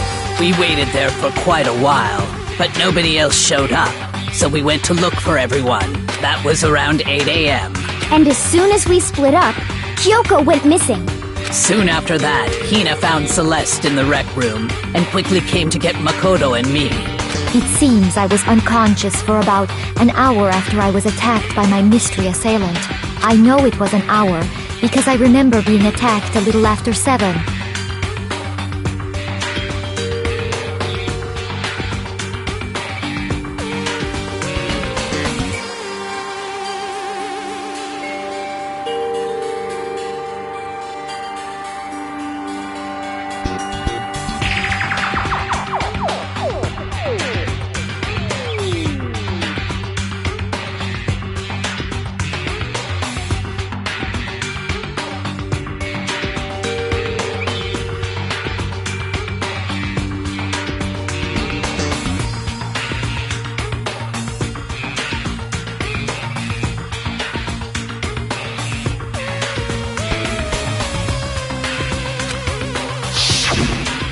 That was when we saw Celeste's picture and discovered that her assailant had been wearing a strange costume.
As it turns out, it was Robo-Justice.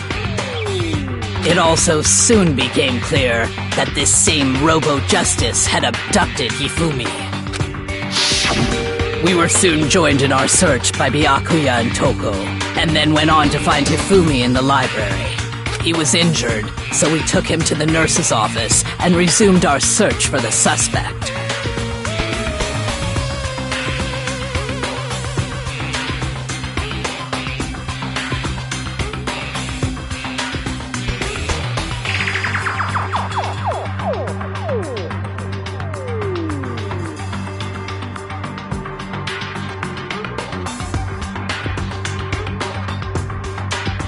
But not long after leaving the nurse's office,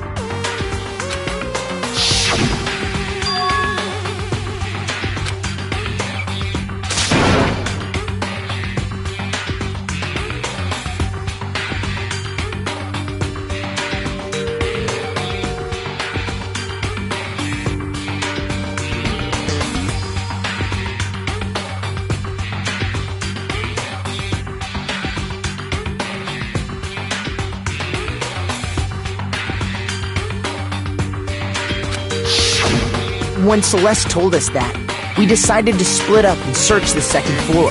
And soon after that, I saw someone moving around on the third floor, and I yelled out to everyone as soon as I did.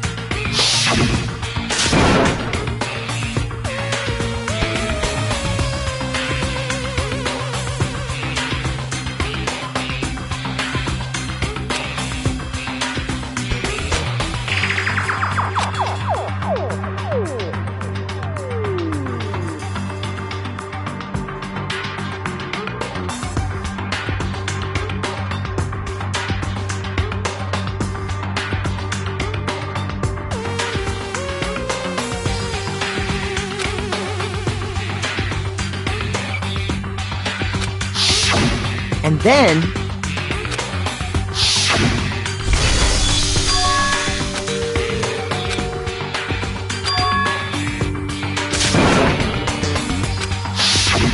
At that point, we decided to divide up into two groups.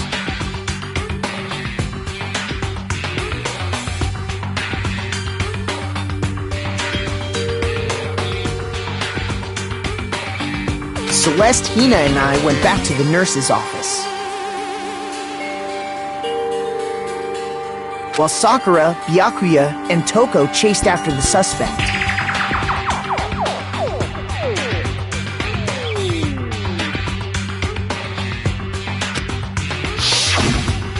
When we got back to the nurse's office, we found Hifumi, dead.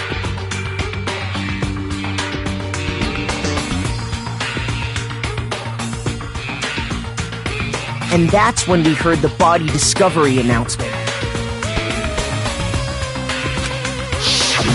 I left Celeste and Hina there and headed back to the third floor to let the others know what had happened. Meanwhile, we had just discovered Taka's body in the equipment room.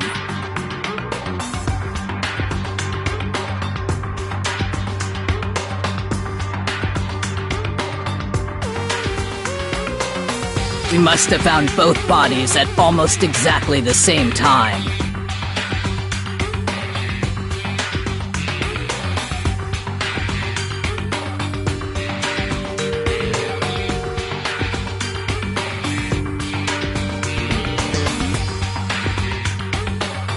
Because we heard the same announcement not long after we discovered his body. And that's when I told you guys about Hifumi. Then the three of us headed for the nurse's office. But right after we left the physics lab, we ran into Celeste, who'd arrived after us. And she told us something very surprising.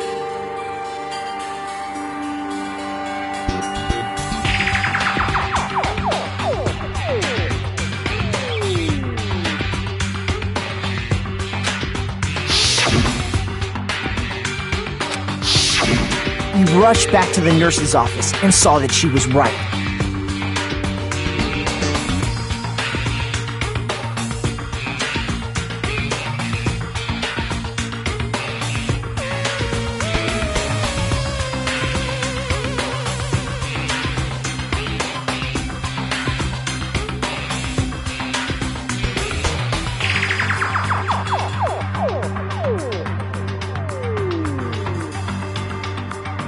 Then we remembered we'd left Toko passed out in the equipment room, so we hurried back again.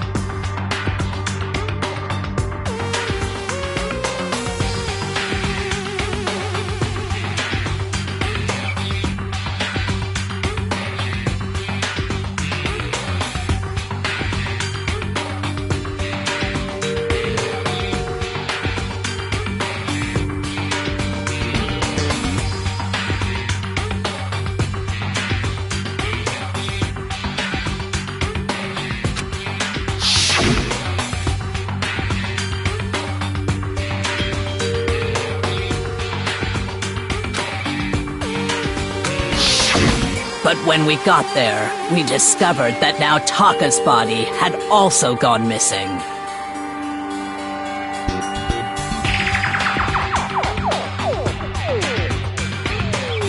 Next thing we knew, we were searching the school for 2 missing dead bodies. And after some time, Celeste informed us found the bodies, and we all headed to the repository, which is where we rediscovered the corpses.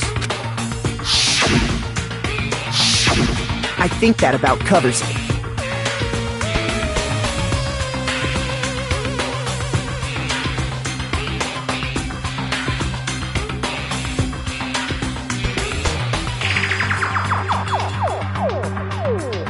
I see. The whole thing sounds exceptionally complicated.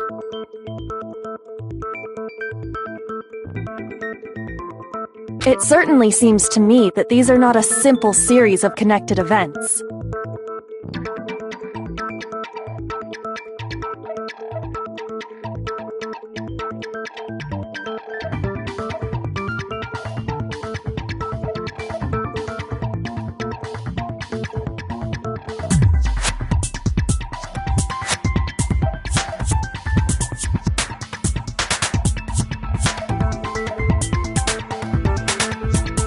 Okay, well, if that's true, then what? Rather than a single series of events, I think we have to consider each murder a separate situation.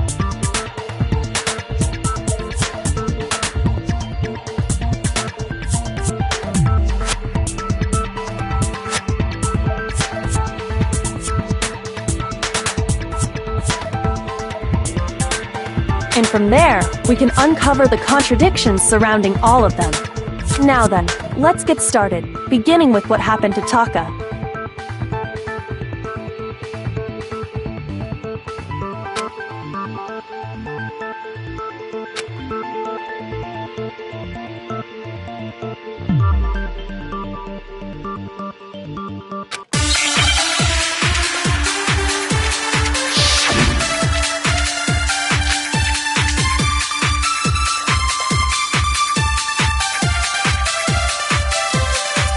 So, regarding Taka's death, I wonder if he died before Hifumi, or perhaps it was after? We already know what order they were killed in. Taka came last. what makes you say that? Because of the numbering of the Justice Hammers. It's true that Hifumi was killed with Justice Hammer 3, while Taka's death came from a swing of Justice Hammer 4. See? So it's obvious Taka came after.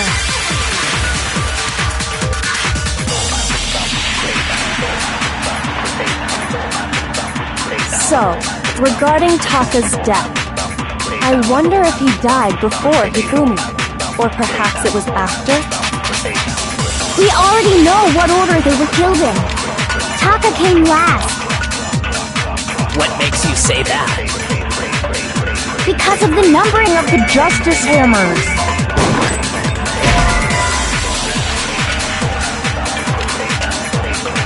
Shoot!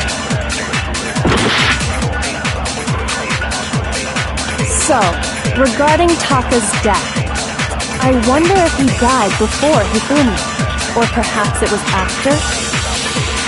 We already know what order.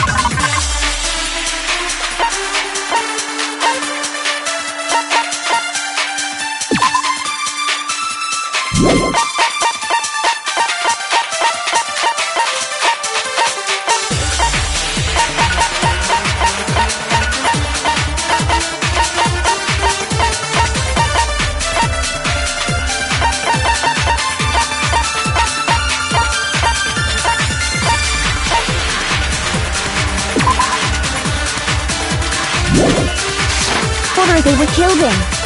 Taka came last. What makes you say that? Because of the numbering of the Justice. It's true that Hifumi was killed with Justice Hammer 3, while Taka's death came from a swing of Justice Hammer 4. See? So it's obvious Taka came after.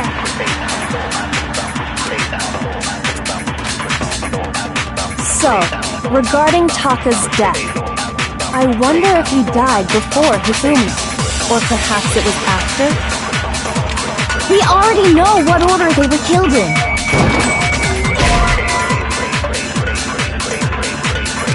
Shoot! So, regarding Taka's, I wonder if he, or perhaps it was... We already know what order Taka came last. What makes you say that? Because of the numbering of the Justice Hammers. It's true that Hifumi was killed with Justice Hammer 3, while Taka's death came from a swing of Justice Hammer 4. See? So it's obvious Taka came after.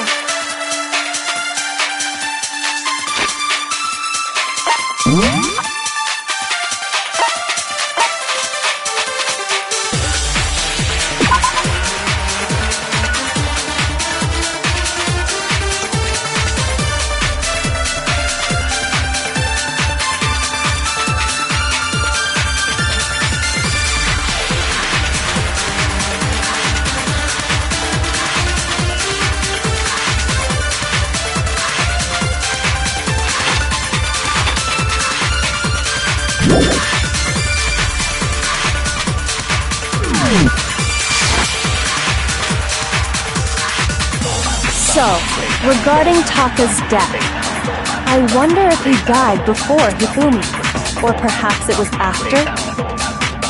We already know what order they were killed in. Taka came last. What makes you say that? Because of the numbering of the Justice Hammers. It's true that Hifumi was killed with Justice Hammer 3, while Taka's death came from a swing of Justice Hammer 4. See? So it's obvious Taka came after.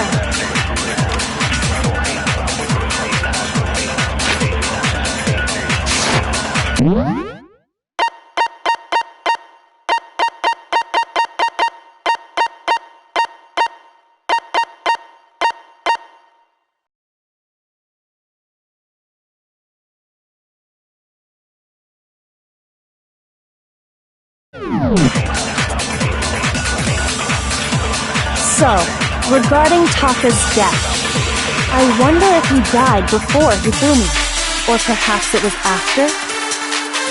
We already know what order they were killed in. Taka came last. What makes you say that? Because of the numbering of the Justice Hammers. It's true that Hifumi was killed with Justice Hammer 3, while Taka's death came from a swing of Justice Hammer 4. See? So it's obvious Taka came after.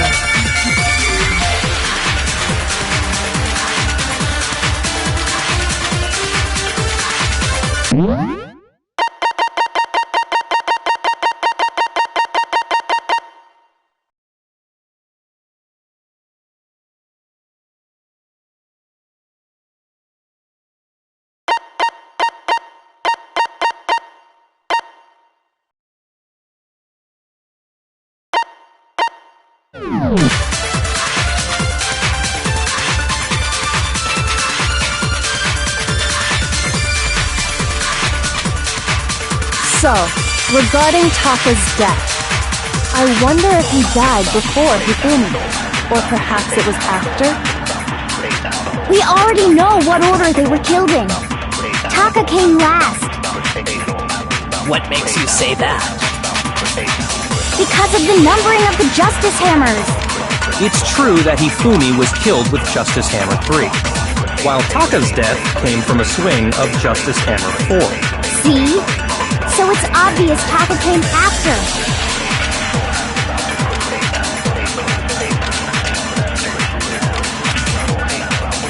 So, regarding Taka's death, I wonder if he died before Hifumi, or perhaps it was after?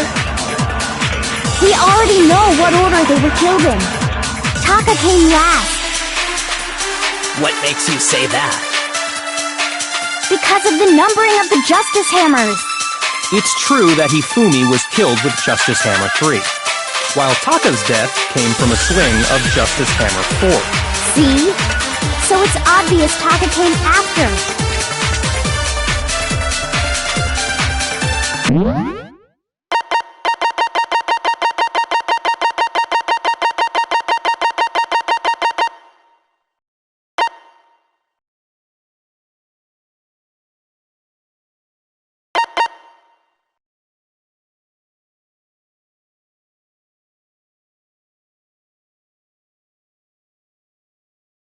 So,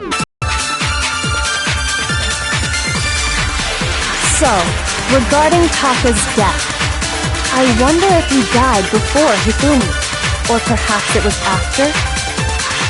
We already know what order they were killed in. Taka came last. What makes you say that? Because of the numbering of the Justice Hammers. It's true that Hifumi was killed with Justice Hammer 3, while Taka's death came from a swing of Justice Hammer 4. See?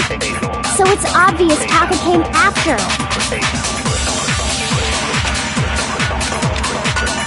So, regarding Taka's death, I wonder if he died before Hifumi, or perhaps it was after?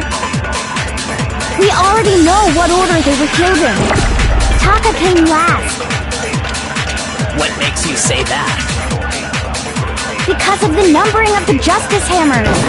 It's true that Hifumi was killed with Justice Hammer 3, while Taka's death came from a swing. See? So it's obvious Taka came after.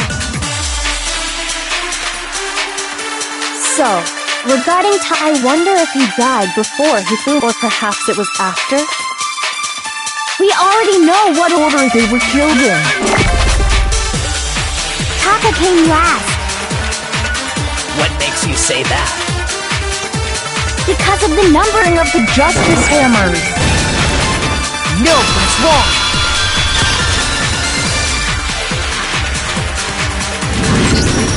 Hold on.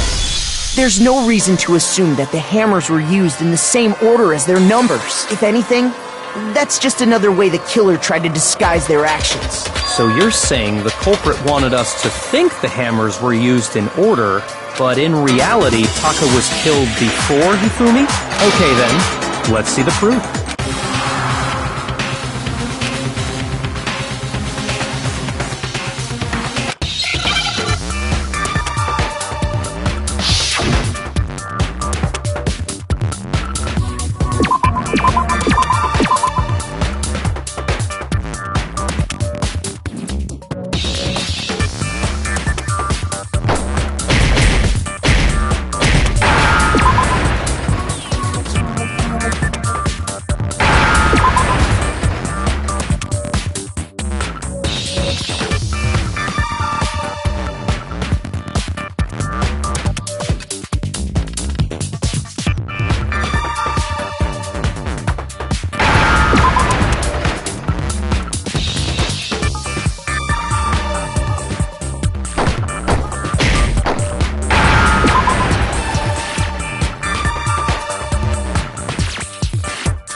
Now I understand!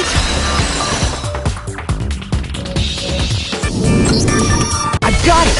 Taka's wristwatch! See? Look! It broke with the hands pointing just past 6 o'clock. It must have gotten broken when he was attacked by the killer, because as of last night,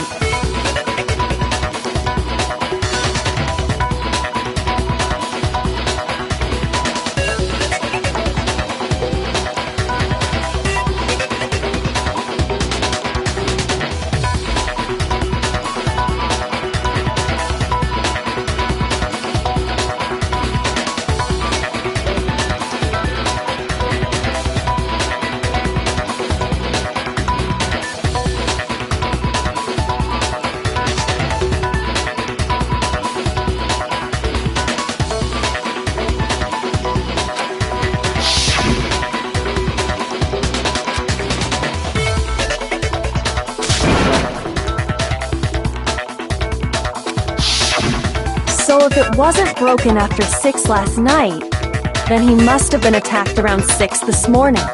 And that would be his official time of death. But if that's true, then he was killed well before Hifumi.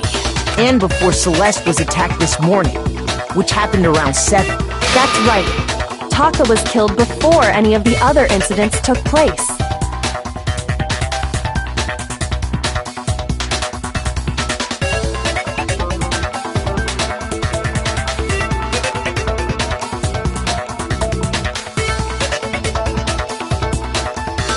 simple fact slipped past all of us. We made the wrong assumption about the order of events, all because of those justice hammers.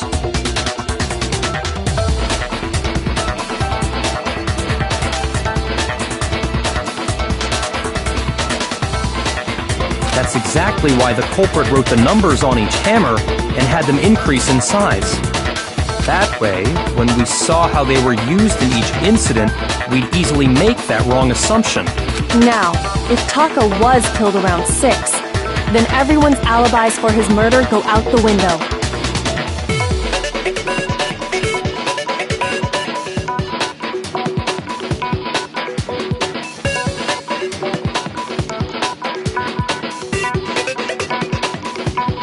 Because when he was killed, we hadn't met up in the dining hall yet.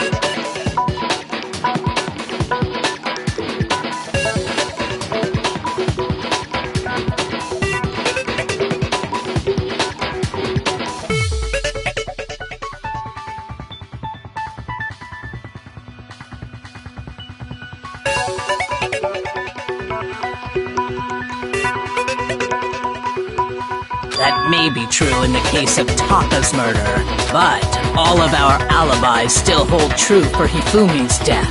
That's right. With him, at least, we're all safe.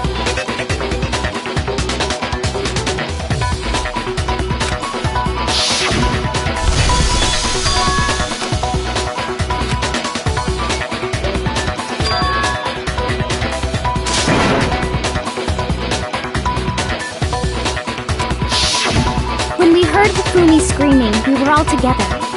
Except for Hiro and Kyoko. Then we all ran down to the nurse's office, and that's where we found his body.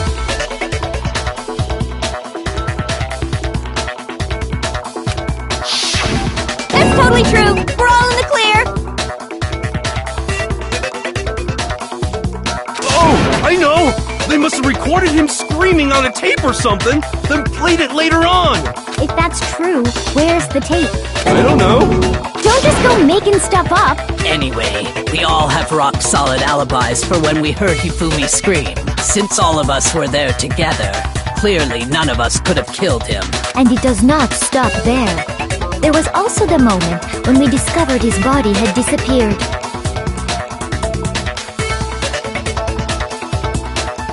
When his body vanished from the nurse's office, Hina and I were in the bathroom together, while everyone else was in the equipment room, correct? And then there's the disappearance of Taka's body from the equipment room. At that time, we were all gathered together in the nurse's office because of Hifumi going missing. Well, don't forget, I was passed out in the equipment room the whole time! Wait, then what if Genocide Jill did it? She could have dragged Taka's body out of there right then! Even if she could pull that off, there's no way she could have done the same with Hifumi's body.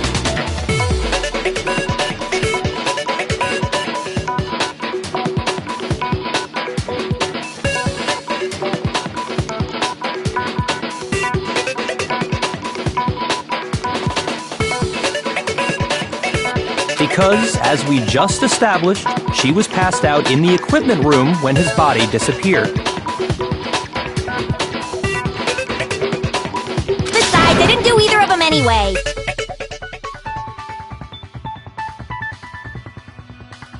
In other words, it is impossible that any of us could have killed Hifumi or moved either of their bodies. On the other hand, Hiro and Kyoko had disappeared, so they most certainly could have done those things.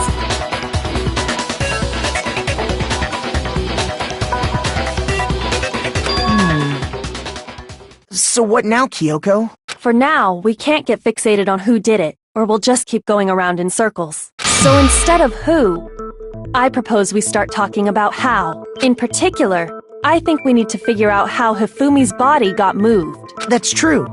We searched everywhere, but we couldn't figure out how to explain his body disappearing. And according to what Celeste said,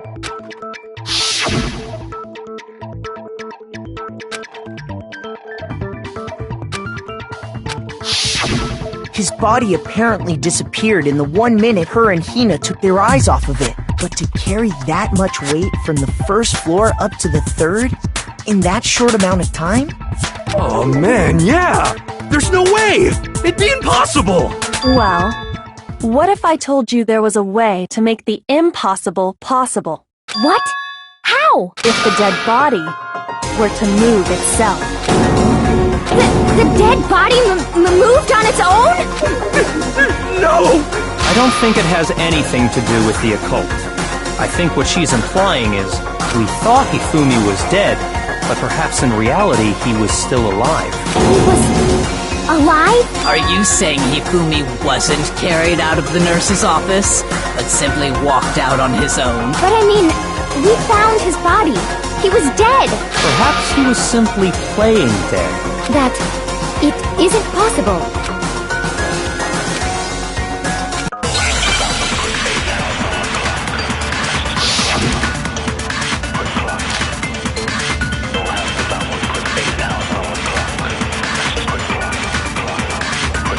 Are you saying that when we first found Hifumi in the nurse's office, there's a chance he was actually still alive? No, it is impossible. Hifumi was dead, without a doubt. And you know that how? Surely you heard the body discovery announcement along with the rest of us. Hifumi's dead body had been found. And that is why the announcement was made. Are we really so sure about that? Maybe the announcement was intended to signal someone else's discovery.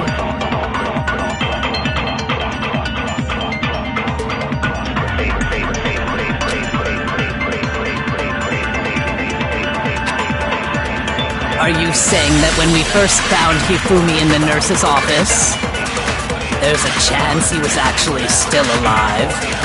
No, it is impossible. Hifumi was dead, without a doubt. And you know that how? Surely you heard the body discovery announcement along with the rest of us. Hifumi's dead body had been found. And that is why the announcement was made.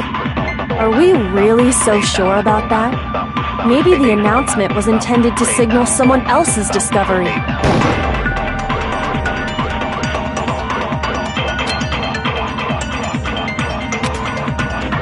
Are you saying that when we first found Hifumi in the nurse's office, there's a chance he was actually still alive? No, it is impossible. Hifumi was dead, without a doubt. And you know that how? Surely you heard the body discovery announcement along with the rest of us. Hifumi's dead body had been found.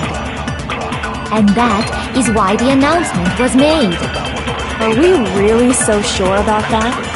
Maybe the announcement was intended to signal someone else's discovery.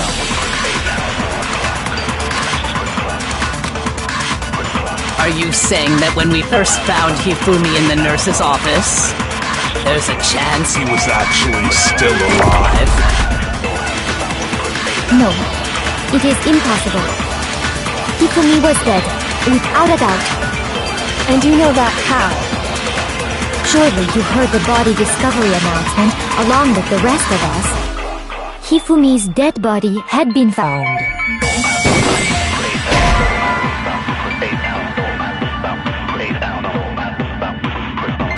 Shoot! Are you saying that when we first found Hifumi in the nurse's office, there's a chance he was actually still alive? No. It is Hifumi was dead, and you know that. Surely you heard the body that Hifumi's dead, and that is... Are we really so... Maybe the announcement was intended to signal someone else's discovery.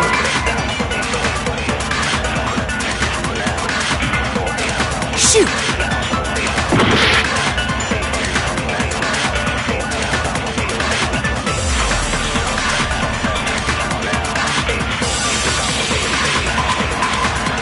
Are you saying that when we first found Hifumi in the nurse's office, there's a chance he was actually still alive? No, it is impossible. Hifumi was dead, without a doubt. And you know that how? Surely you heard the body discovery announcement along with the rest of us. Hifumi's dead body had been found. And that is why the announcement was made.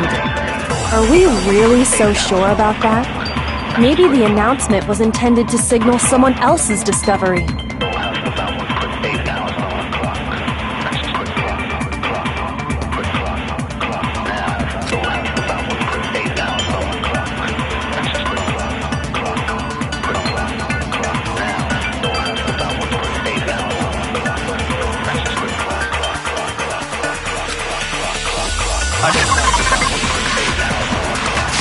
Are you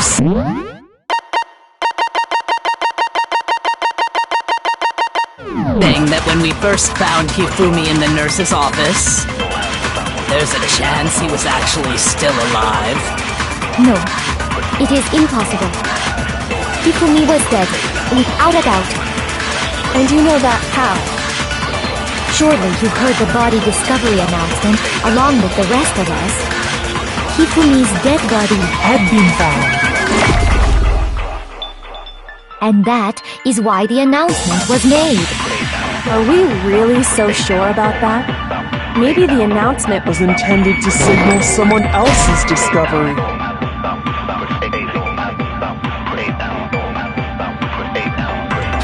Shoot!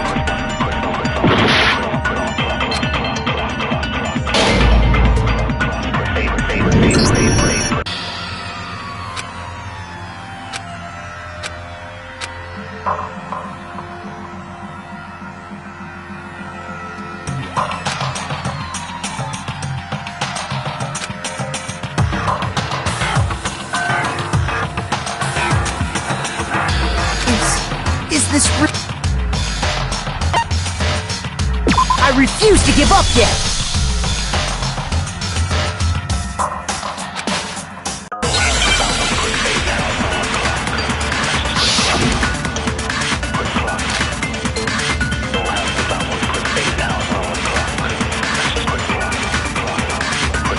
Are you saying that when we first found Hifumi in the nurse's office, there's a chance he was actually still alive? No, it is impossible. Hifumi was dead, without a doubt. And you know that how? Surely you heard the body discovery announcement along with the rest of us. Hifumi's dead body had been found. And that is why the announcement was made. Are we really so sure about that? Maybe the announcement was intended to signal someone else's discovery.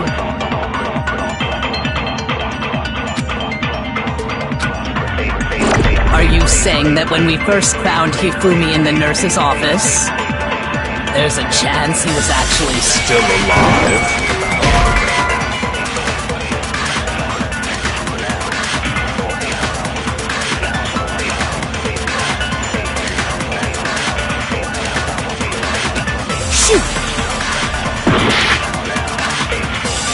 Are you saying that when we first found there's a chance he... No. Hifumi was dead, and you know that. Surely you heard the body that Hifumi's dead, and that is why the Are we really so sure about that? Maybe the announcement was intended to signal someone else's discovery. Are you saying that when we first found Hifumi there's a chance he... No. Hifumi was dead, and you know that. Surely you heard the body discovery announced. Hifumi's dead body had been found. No, that's wrong!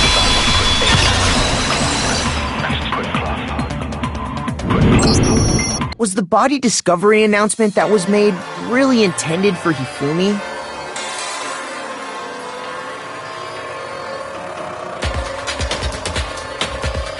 Of course it was. The announcement played right after we discovered his body. Maybe. But that was also the same time that Taka's body was found. That's right. It wasn't long after finding his body that we heard the announcement. So there's a good chance we've made a mistake in there somewhere. I think we've confused whether the announcement was for Hifumi or Taka. First of all, if two bodies had been found, there really should have been two announcements. Maybe Monokuma simply got lazy and rolled them together into one. What do you say, Monokuma? Well, it's a very very sensitive issue, so I can't go into too much detail. But what I can say about the body discovery announcement is that it's only broadcast when 3 or more people find a dead body for the first time. That didn't answer our question, man. No, actually, that was plenty. He said it's only broadcast when a body is discovered for the first time. Even if we find the same body again later, he won't make the announcement again. If that's true, then why was the announcement made again later on? Huh? Later on? Exactly. We heard the body discovery announcement twice.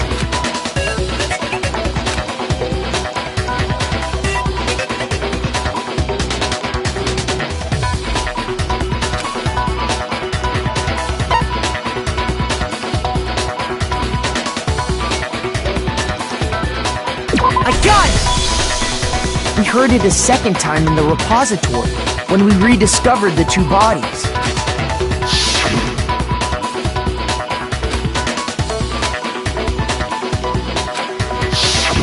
It didn't seem weird at the time, but it contradicts what Monokuma just told us, doesn't it? Exactly.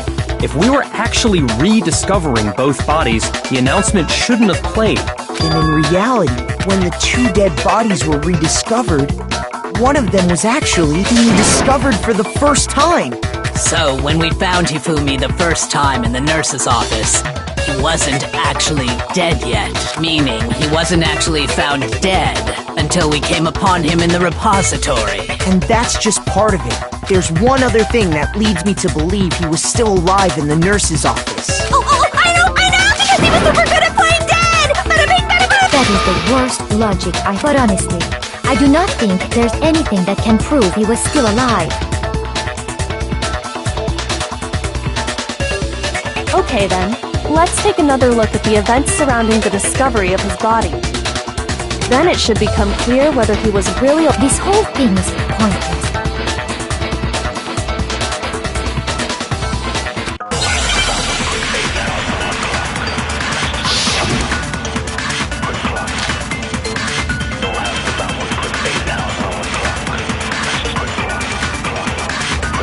Well, here's one thing we do know.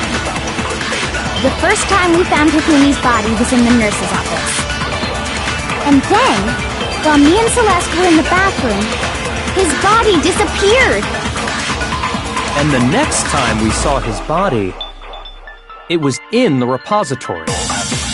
But when you compare his body before being moved and his body after being moved, other than the change in how it was positioned,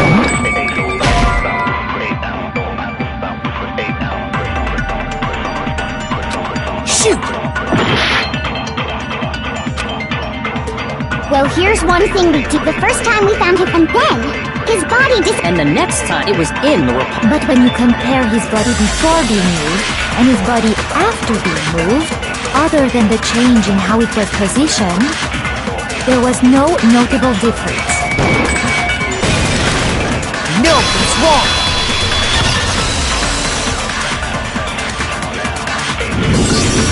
In fact, there was one clear difference between Hifumi in the nurse's office and the repository. His glasses. That fact alone proves that he was only playing dead in the beginning. Perhaps you'd like to fill the rest of us in? When we found Hifumi in the nurse's office, his glasses were covered with blood.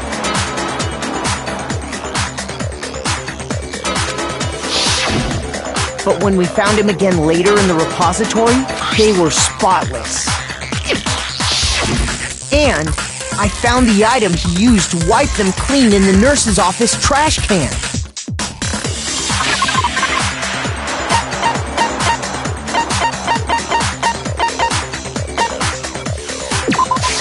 I got it! It was a glasses cleaning cloth featuring a certain cartoon mascot. One look at the bloodstain on the cloth should make things clear. This piece of cloth was used to wipe Hifumi's, and the mascot on the cloth is the same one that's on the digital camera, right? And whose digital camera was it? Hifumi's, of course. The character was Princess Piggles from Demon Angel Pretty Pudgy Princess. I highly doubt anyone but Hifumi would have brought something like this to school. I see your point. And the only people here who wear glasses are... I wouldn't be caught dead using a tacky piece of garbage like that.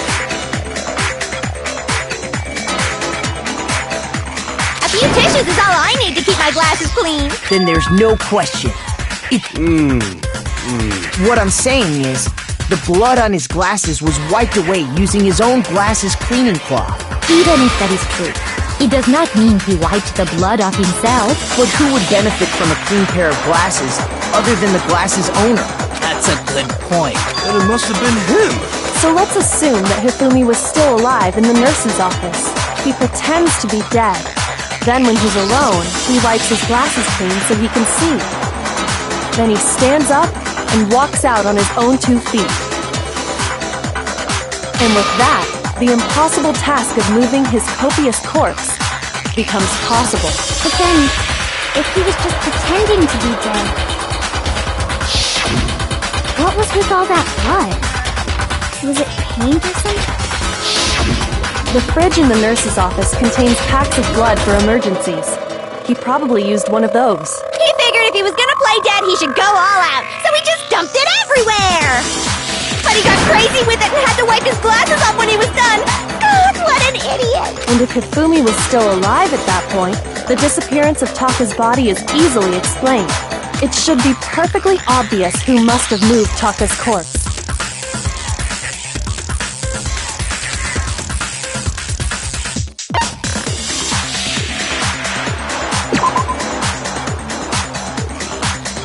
Shoot!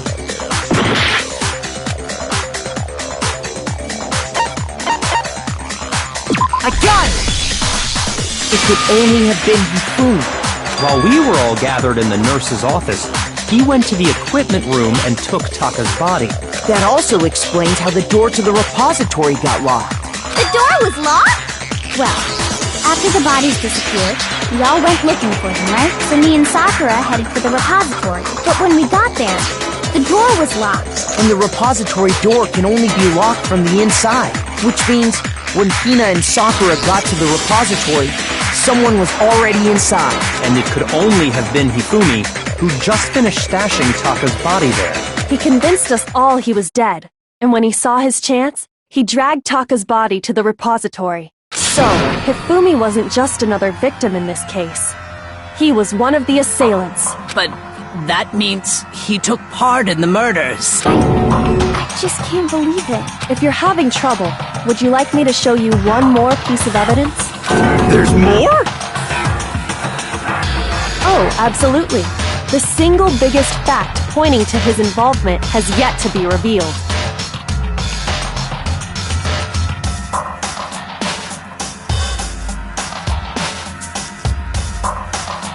You know what I'm talking about, right, Makoto? The item he took off of Taka's lifeless body?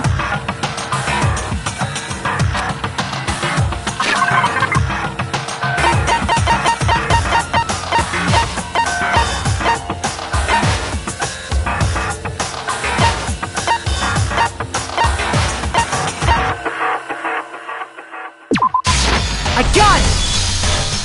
You're talking about the note Hifumi had hidden away, aren't you? Hidden note? That's right. We found it stuffed in his pants. What? In his pants? Yes.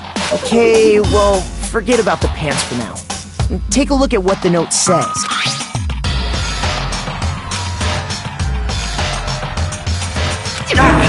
That's the note I was telling you about. The one that told me where to go. Huh? Wait, this one's a little different. Monokuma can't find out, so... I see. Then this note isn't the same one Hiro got. It's not the same? In other words, the killer got in touch with another person besides Hiro, and that person could only have been...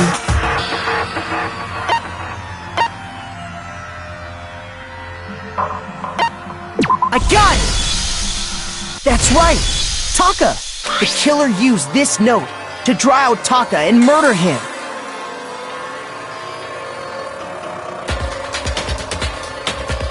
Hello? Over here! Object! I don't really understand what's going on, but Hifumi had that letter right, so whoever wrote it wasn't drawing out TikTok, they were drawing out Huffy!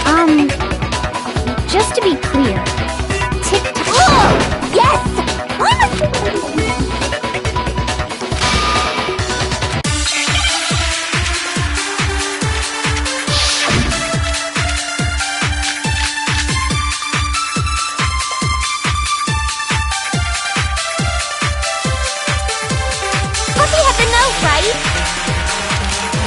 person it was intended for must have been happy!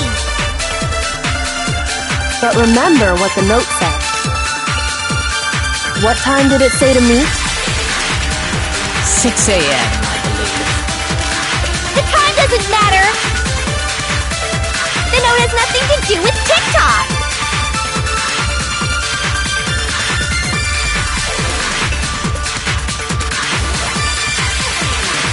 Puppy had the note, right? Then the person it was intended for must have been Happy! But remember what the note said. What time did it say to meet? 6 a.m., I believe. The time doesn't matter! The note has nothing to do with TikTok! No, that's wrong!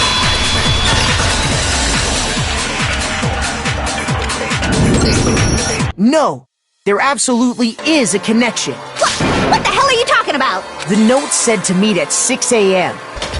We've already proven that using his wristwatch. But there's more. Look where the note says to meet. The equipment room, right? Which is where Taka was killed. So, Taka was murdered at both the time and place written in the note. I think that should be plenty to show that this note was definitely meant for Taka.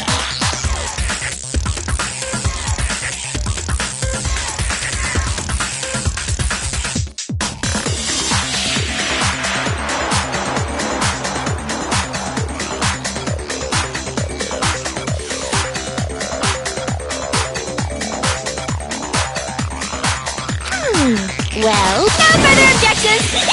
Then someone used that note to trick Taka. The culprit really is a cold-blooded monster. But if they gave the note to Taka, what was Hifumi doing with it? Stuffed down his pants, no less! Most likely. Hifumi stole it off Taka's corpse after he died. Huh? He stole it? Where's your proof?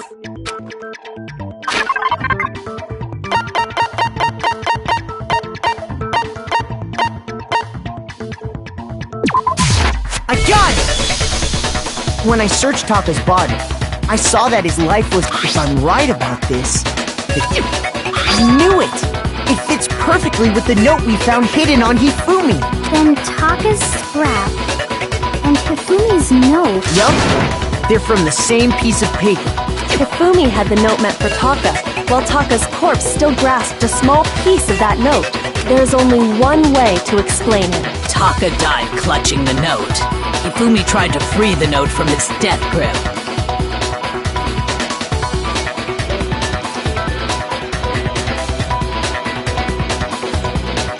Leaving behind only one small scrap. Did I get all that right? That means Hifumi knew the note was important. Exactly. Which proves that he was an accomplice in the murder. Whoa. Yeah. After seeing all this, Hifumi was super involved in this whole thing for sure. In fact, he was behind the whole thing. In fact, he's still alive! Sorry, no. When we found him in the repository, Hifumi was truly and completely dead. The second body discovery announcement proves that. So then, who killed Hifumi? Whoever did is the mastermind. The true killer. He was killed in the repository. So he must have been killed not long after transporting Taka's body. So, he must have been killed after Taka's body vanished, but before we found both bodies in the repository. During that time, we'd all split up and were searching for Taka's missing body. In other words, during that time, none of us have alibis. Wait, but me and Sakura were together. Stop trying to steal the spotlight, you stupid walrus! Who are you calling a walrus? Anyway, when they were killed bothers me too. But there's something that's been bothering me even more.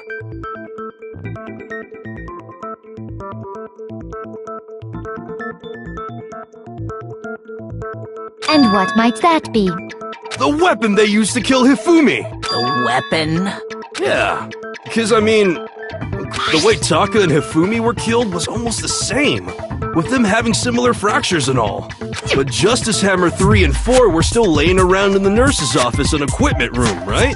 So if Hifumi was killed in the repository, the culprit would have had to grab one of the hammers, then put the hammer back where they found it. But wouldn't that be seriously risky for him? I'm surprised. It seems there's some semblance of a brain knocking around that skull of yours after. Hell yeah! It's packed in there good and tight. He's right, though. I don't understand it either. The Monokuma file makes it clear that they were killed using similar instruments. But if the hammers were already laying around... So the question is, how could the culprit have gotten their hands on either of the hammers? Personally, I haven't a clue. So which hammer was used to attack Celeste? Number 1 or number 2? Those were accounted for in other rooms too. And I don't think either one is big enough to kill someone. Then... Is it not possible they used a different weapon? I don't think it is possible. They were both killed with the same kind of thing, right? So then, what was used to kill Hifumi?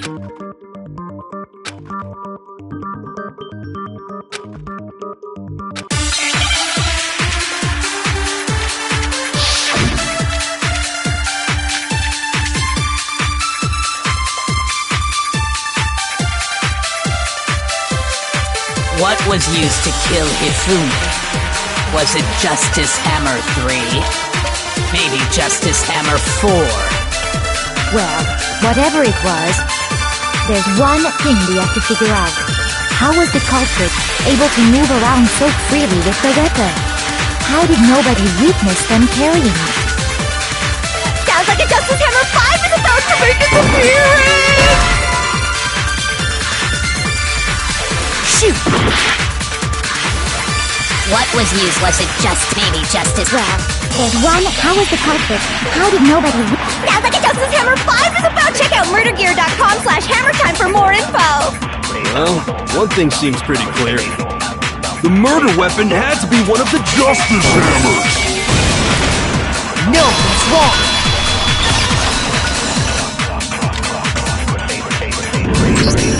The murder weapon wasn't a Justice Hammer at all. No. But, seriously? Specifically, a hammer from the repository. Now, all the hammers in the repository were covered in flecks of grit and debris. But for some reason, one of them had been scrubbed clean.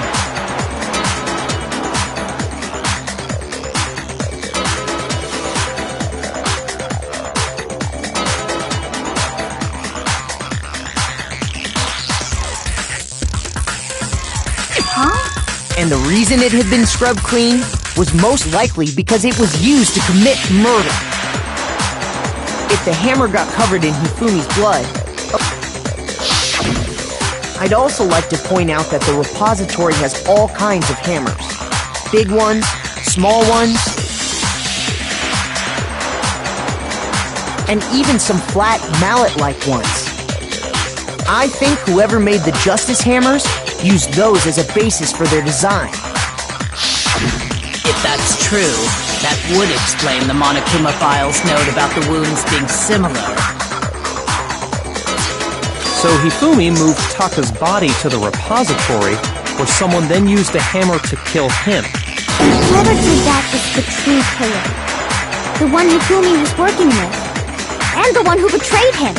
Hold on a moment. I still think it's strange to assume someone was working together with him. The way the graduation rule works, there is no benefit to helping someone else carry out a murder. So the idea that anyone would work together like that is simply ludicrous. We talked about this, did we not?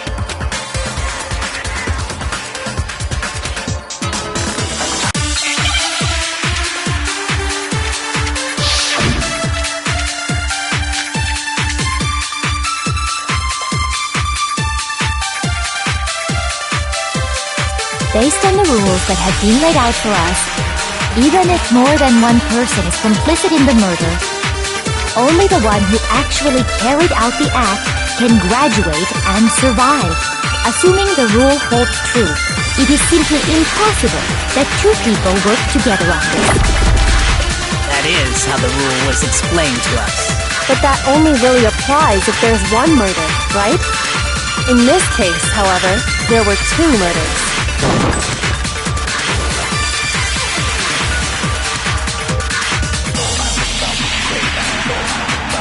Based on the rules that have been laid out for us, even if more than one person is complicit in the murder, Only the one who actually, assuming the rule holds true.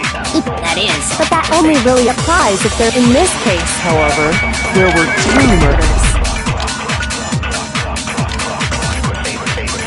based on the rules that have been laid out for us, even if more than one person is complicit in the murder, only the one who actually carried out the act can grant, assuming the rule holds true. No, that's wrong!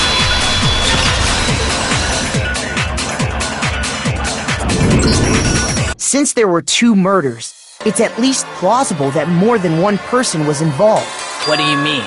If there'd only been one murder, then yes, the idea of an accomplice isn't really worth considering. Naturally, if only one person can be saved per murder, an accomplice has no risk versus reward benefit. Risk versus reward benefit? The payoff for working together.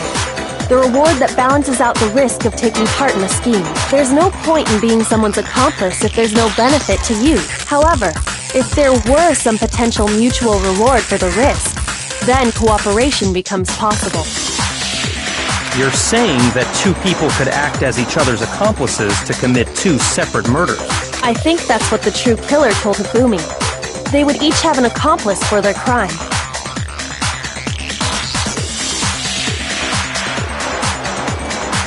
And based on the case's events, Hifumi would have been the first one to act. Murder. They made him carry out the first murder so he couldn't back out of helping them later on. So in this case, there wasn't one single person committing multiple murders. Instead, each person killed someone, creating 2 separate incidents. And it only looked like one person because that's how the true killer designed it to look. A single suspicious individual, a similar weapon used in each crime, disappearing bodies. By creating one seamless set of circumstances, they made it look like one person was behind it all. The mastermind picked their target and managed to convince him to go along with their plan. And then, to avoid the no accomplices rule, they simply killed their accomplice. Which, if true, means that betraying Hifumi was part of the plan from the very beginning. That's just awful! You think so? I can't help but admire its cunning. Still, their choice of accomplice seems odd.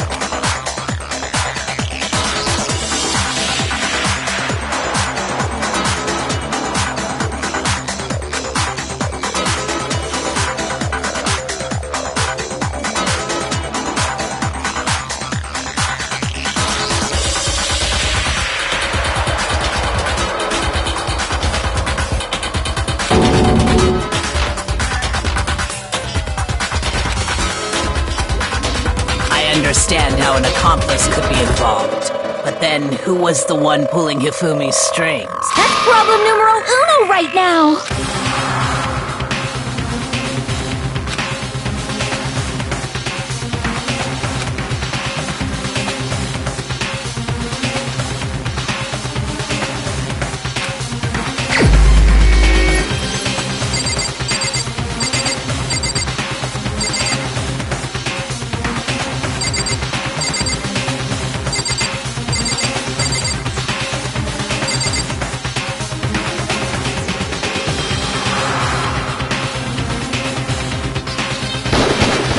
Here's my answer!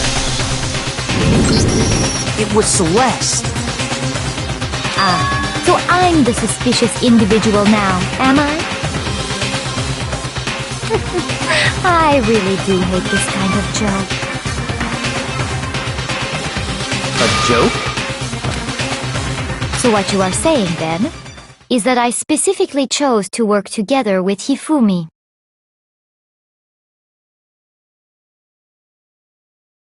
The idea that I would choose to spend any amount of time interacting with him, that I would go within 10 feet of that shit for brains, that lazy, worthless, goddamn idiot! Pardonnez-moi. Just to be clear, there is evidence to support it. Is that so? It is. Throughout the investigation, there was certain behavior that was common only to the two of you.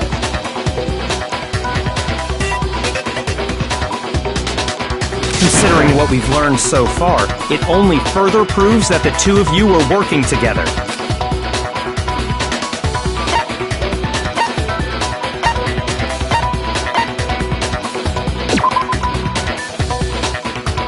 Shoot!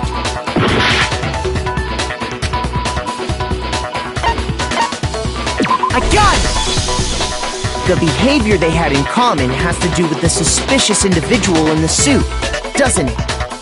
The only ones who ever actually saw Robo-Justice firsthand were Celeste and Hifumi. Shush, the adults are talking now. Sorry. As he said, only Celeste and Hifumi ever laid eyes on the costumed individual. If we accept that Hifumi was one of the culprits, we can't help but suspect what Celeste has said as well. Are you saying everything they told us was a lie? After taking Hifumi to the nurse's office, we all began our search for this individual, correct? And not too long after that, do you remember what Celeste said?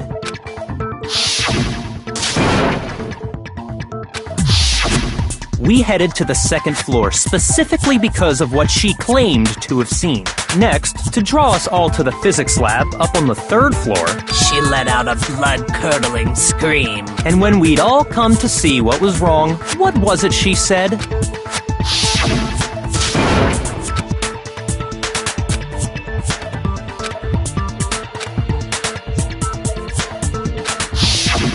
Once she'd done her job of getting us all up to the physics lab, it was time for her partner to get to work.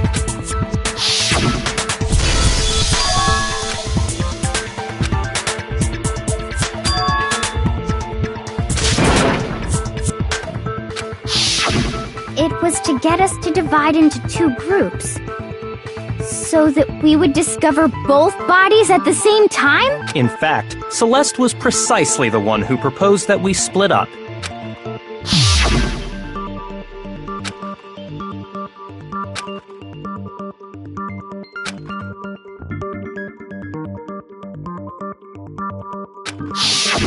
Well, if Celeste and Hifumi were working together, all those chance events suddenly become connected.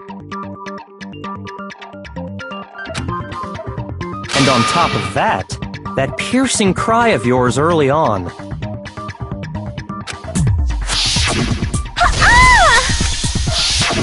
That was to signal Hifumi, wasn't it? It was your way of telling him, we're on the third floor. Why else would you let out a scream that could have carried across the sea? I just realized another strange thing. When we found Hifumi in the nurse's office, who we now know was only pretending to be dead,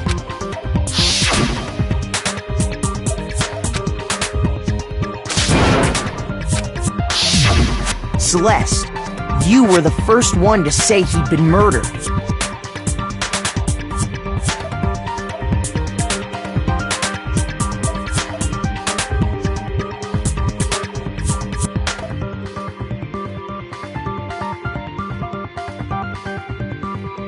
You wanted to make sure we wouldn't have any doubt in our minds. I don't believe it! Hina, you were with Celeste when Hifumi's body disappeared, right? Yeah? I was feeling— Wait! Then that was— She wasn't worried about you.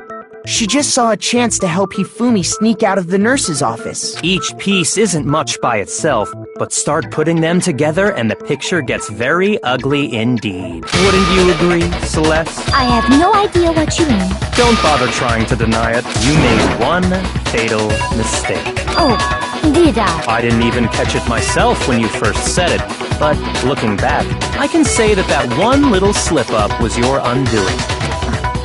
I'm talking about what you said after Hifumi's body disappeared and we returned to the...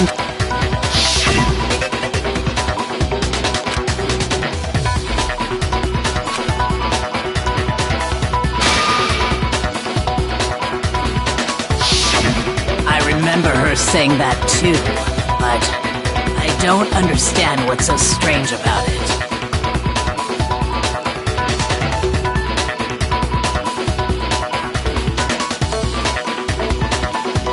Then pay attention. Sakura, Toko, and I were first to discover Taka's body in the equipment room.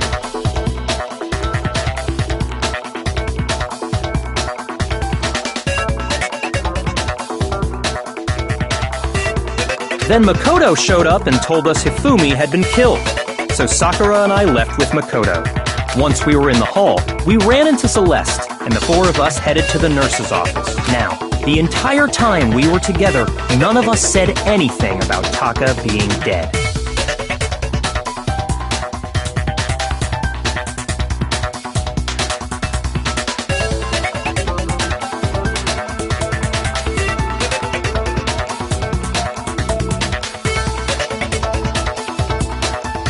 Think about it. Celeste's comment doesn't make sense. It was completely out of place. Yeah, I see what you're talking about. Although I don't really... You hear that, Celeste? Everyone's having some trouble understanding. Could you repeat what you said? If you're really not the culprit, you shouldn't have any problem repeating it, right?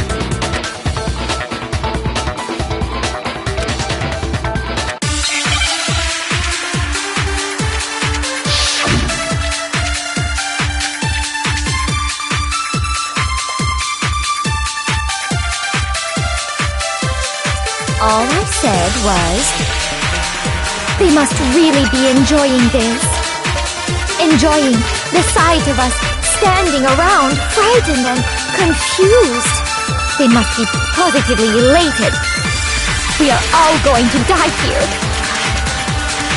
We are going to die, just like those guys died. And that is all I said. And that's all it takes to finish this. It's obvious, isn't it, what was so strange about Celeste's comment?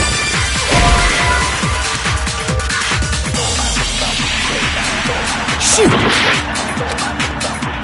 All I said, they must really enjoying the sight of us. They must be. We are going to die. And that is. And that's all it takes to finish this. It's what was so strange about Celeste's comment?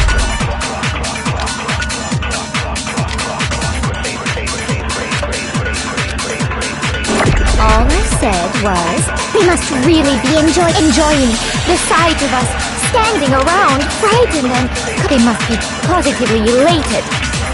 We are all going to die here. We are going to die, just like those guys. No, he's wrong.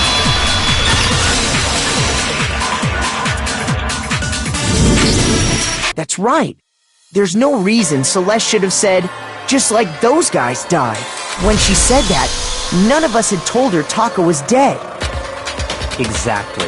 And we didn't run into her until after we were all out in the hall. So there was never any chance for her to have seen his body in the equipment room for herself. So how did you know, Celeste? How did you know more than one person had been killed? Because Kyoko had also disappeared, right? So she could have been dead too. You all have such vivid imaginations. You know that? Imaginations? You claim that I was lying when I told you about the suspicious person I saw. Then what about the picture I took? How do you explain this picture of the costumed villain dragging Hifumi away? It has to be some kind of setup, right? So let's put the suit on. And then she used the camera's time. Have you so quickly forgotten? You are the only one who could have possibly fit into that suit. Plus, I happen to know that this particular camera does not have a timer. In other words, it is an unassailable fact that this is a picture of Hifumi being dragged away. If everything I told you was a lie, how can this picture exist? Simple. Are we sure that's really a picture of the suspect dragging Hifumi away?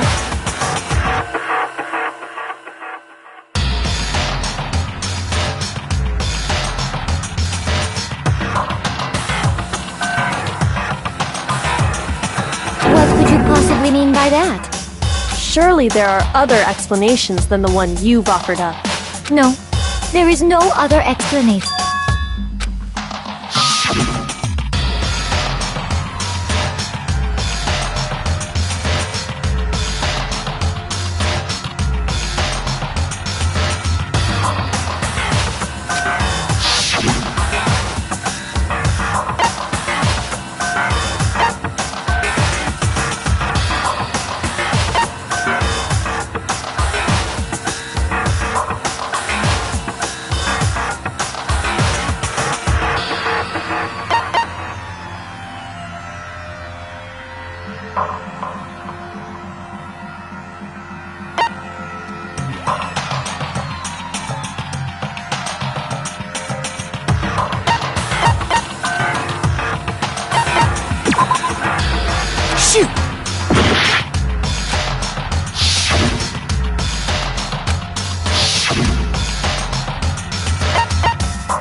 I got it! It's not a picture of the suspect dragging Hifumi away. I would say it's a picture of Hifumi dragging the suspect. That's certainly within the realm of possibility. The one being dragged off in that picture isn't Hifumi, but the person in the robot suit.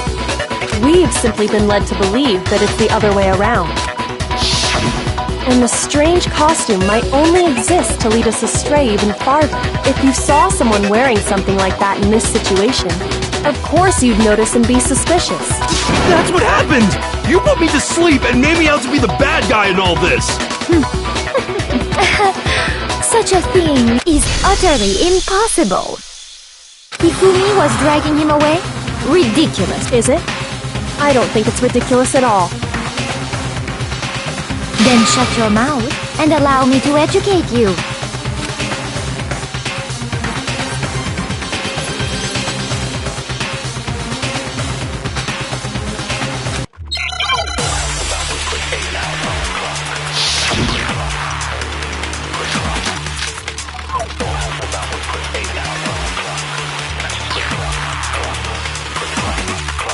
You dressed me up in that suit after I passed out! Then you just draped me across Hifumi and had him carry my weight! You tried to make me look like the bad guy! Like I said, ridiculous. As you can see in the picture, the suspect is standing perfectly upright.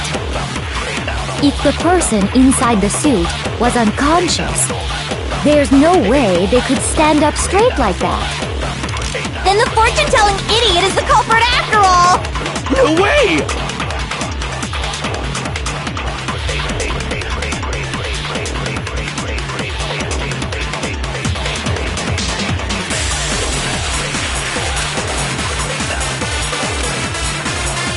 Dressed me up in that suit after I passed out!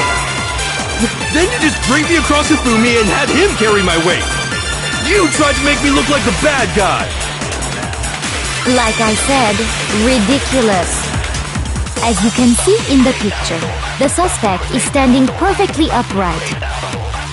If the person inside the suit was unconscious, there's no way they could stand up straight like that. Shoot! You dressed me up in that suit after I passed out! Then you just draped me across Hifumi and had him carry my weight! You tried to make me look like the bad guy! Like I said, ridiculous. As you can see in the picture, the suspect is standing perfectly upright. If the person inside the suit was unconscious, there's no way they could stand up straight like that. Then the fortune-telling idiot is the culprit after all! No way! You dressed me up in that suit after I... Then you just draped me across... You tried to make me look... Like I said, as you can see in the picture, the suspect is standing perfect. If the person inside the suit was unconscious, there's no way they could stand up straight. No, that's wrong!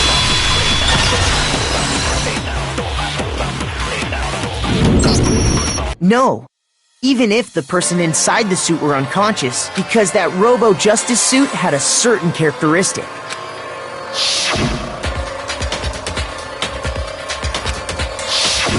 That's right!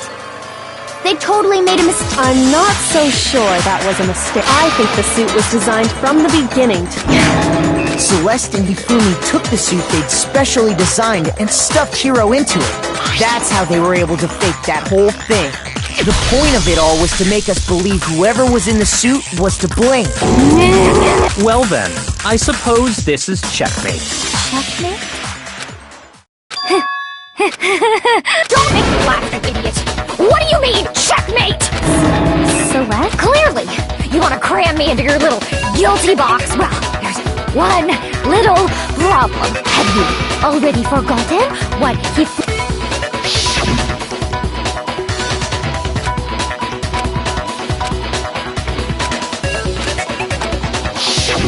When we asked him who had attacked him, he said, and in other words, Yasuhiro Hatakura! Wait! But my name isn't really Yasuhiro!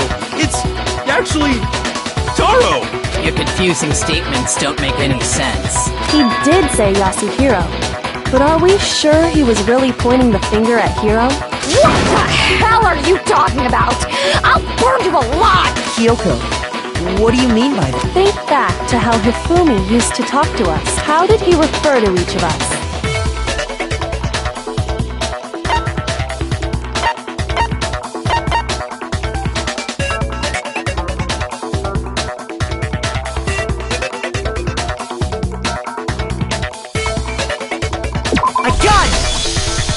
That's right! Our last names! He called us all by our last names! Exactly. I know I heard him say Mr. Naegi more than once, for example. So if Hifumi did mean to say Hiro's name, he would have said his last name, Hagakure. I'm sure it was just incidental, but indecent? Don't talk. Random chance. Now isn't that a convenient explanation? No. There's no reason to think he would have said the name any different than normal.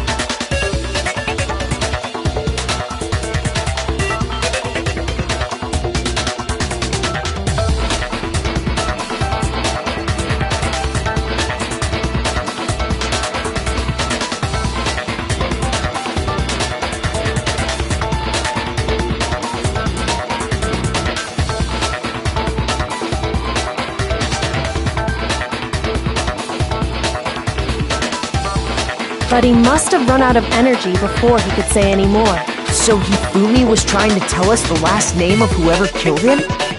But the name he said doesn't apply to anyone here.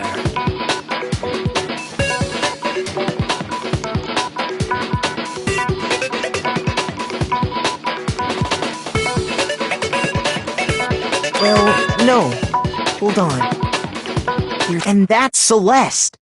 She never actually told us what her real name is. What did you just say?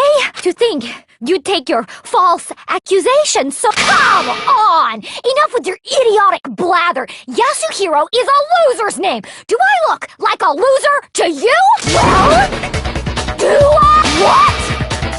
I think I've earned the right to be a little— Okay, then fill us in. Make sure your ear holes are— My real name is Celestia Ludenberg. Could you please stop making me repeat my—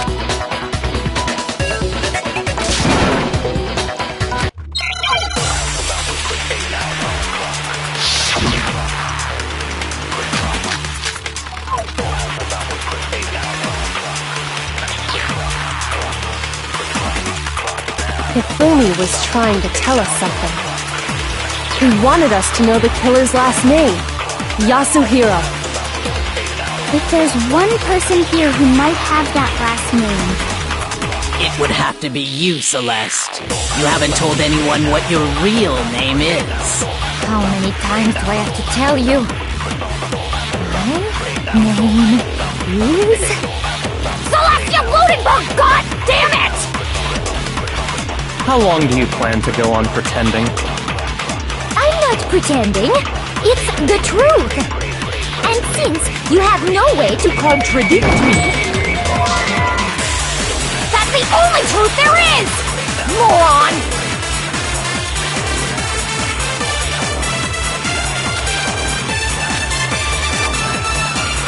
Hifumi was trying to— He wanted us to know the killer. If there's one person— It would have to be you, Celeste. How many times? Celestia Ludenberg, God! How long do you plan to go on pretending? I'm not pretending. And since you have no way to contradict me, that's the only truth there is! Moron!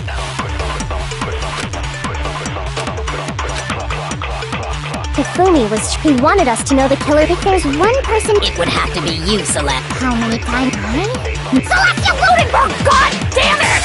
How long do you plan to go on pretending?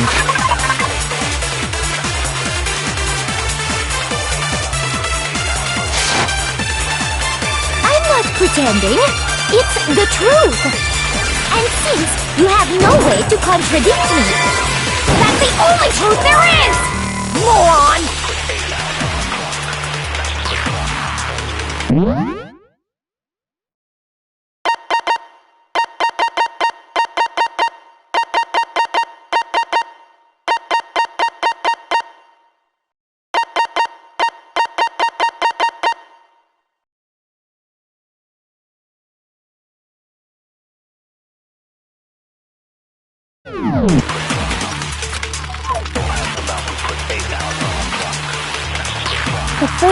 He wanted us to know the killer. If there's one person... It would have to be you, Celeste. How many times? Celestia Ludenberg! How long do you plan? I'm not pretending, and since you have no way to contradict me... No, that's wrong!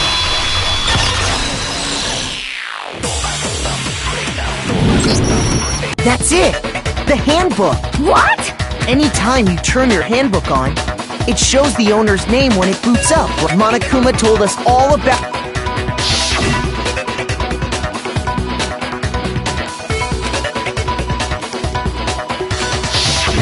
So all we have to do is check her handbook, and that'll clear up everything. That's how we can find out Celeste's real name. That's an invasion of privacy. Celeste, can you please just tell us what, please? Even when I'm put in check, it's just my nature not to give up. Because until the game's over, you never know what might happen. Fine then. Let me go over the case again.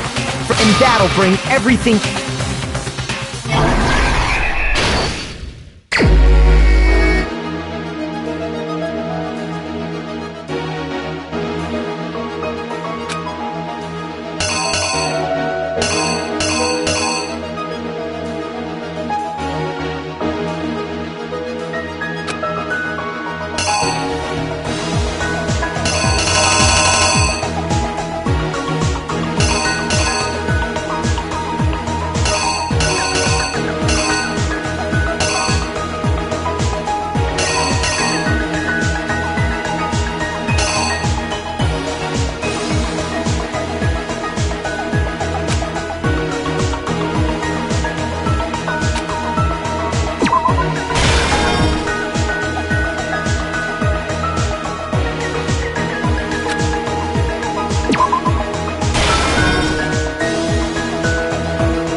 The killer is you! Before anything, the killer persuaded someone to help carry out the murder.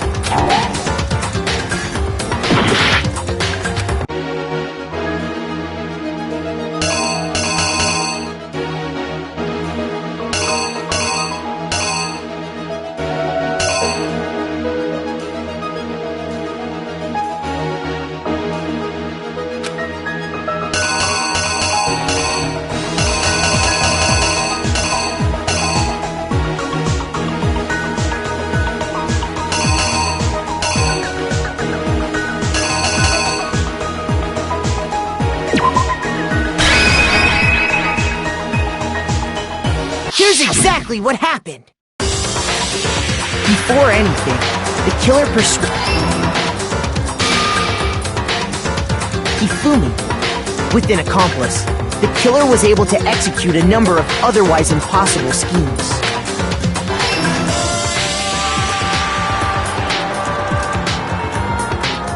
First, they convinced someone to meet them in the rec room last night at 1 in the morning.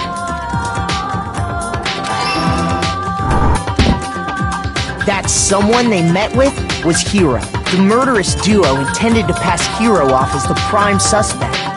So when they met up with him, they drugged him, knocked him out, and stuffed him into the Robo-Justice. Next, Hifumi positioned himself to make it look while the killer used a digital camera to take pictures of the assault. They did all this just to create evidence that would put the suspicion on Hiro. When they were done with him, they shoved him, still unconscious, into the pool room locker.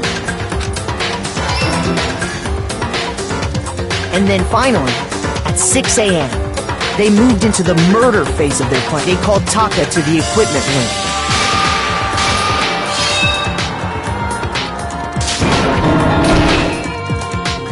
And that's where Hifumi killed him.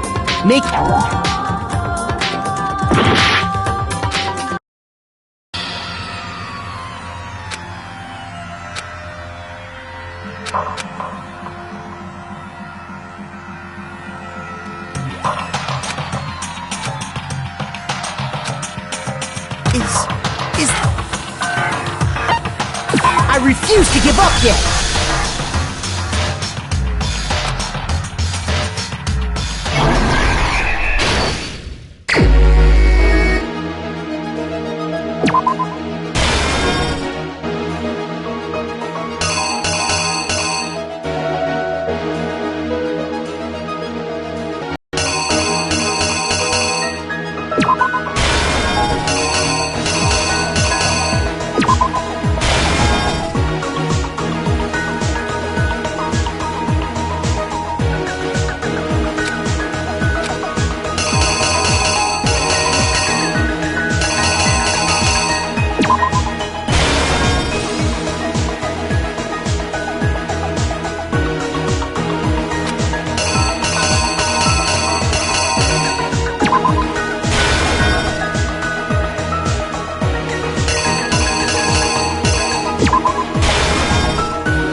killer is you! Before anything.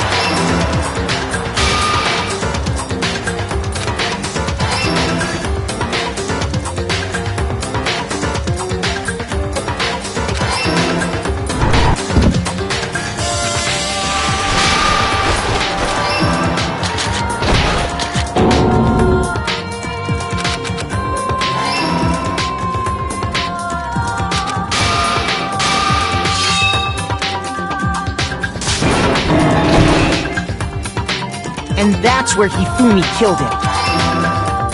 the murder weapon was Justice Hammer. The reason hammer number 4 was used was to...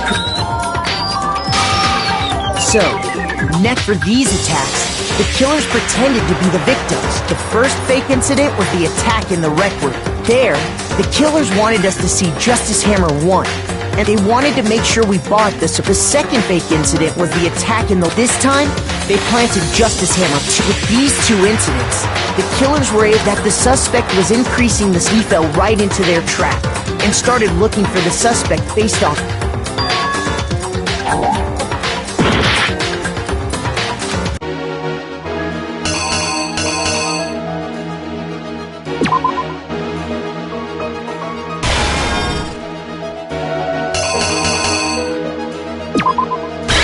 The killer is you! So, for these attacks, the killers pretended to be the victims. The first fake incident was the attack in the rec room. There, the killers wanted us to see they wanted to make sure the second fake incident. This time, they planned with these two in that the suspect he fell right into their...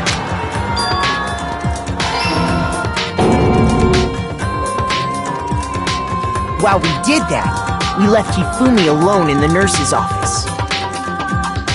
This was exactly what Hifumi was hoping for. He took a blood packet from the refrigerator and turned the room into a crime scene. He let out a scream to draw us back, and when we returned, that's what we found.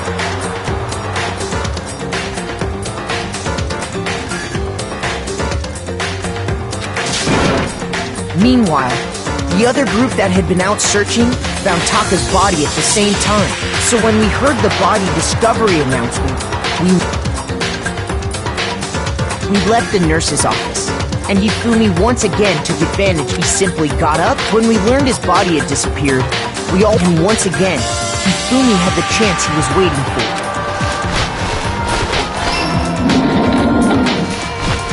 He wrapped Taka's body in a tarp and used that explains how each of the bodies disappeared. But even Hifumi didn't know what the true killer had in mind for their plan all along was to kill Hifumi and get rid of the one person who could betray them. And they did it using an ordinary, everyday hammer. That should cover everything that happened in this case.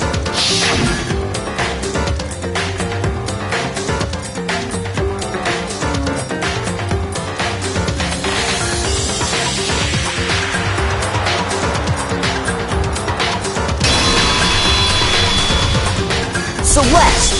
Sorry, you lose.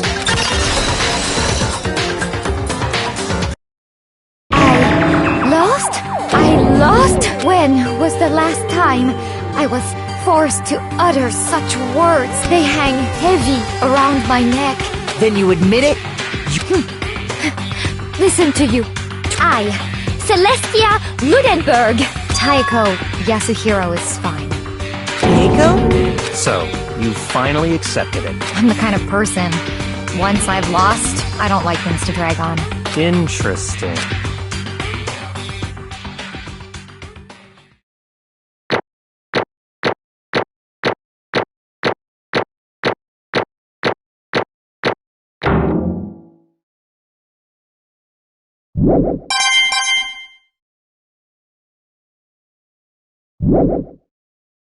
Okay, Monokuma. I'm ready to begin. Or, no, I suppose this is the end, isn't it? It is indeed the moment we've all been waiting for, if you would. And when the votes are tallied, will you make the right choice, or...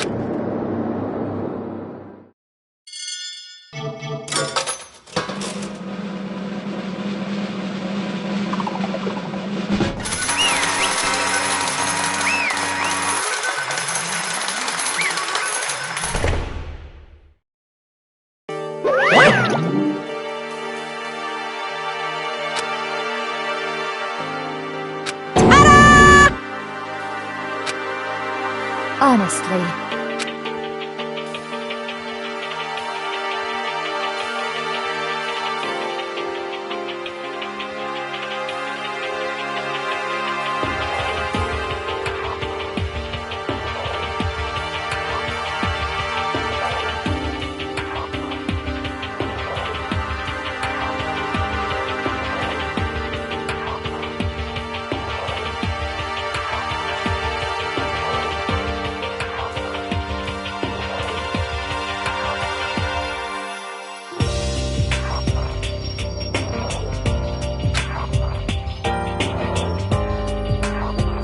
I knew it.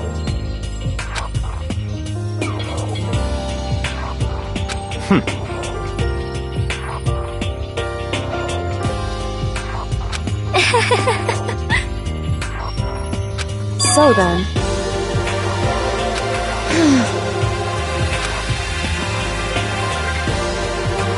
Indeed.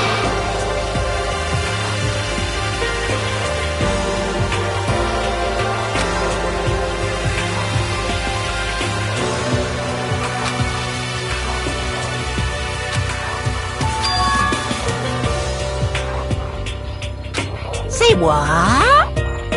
Just a second. In other words... Indeed. I see.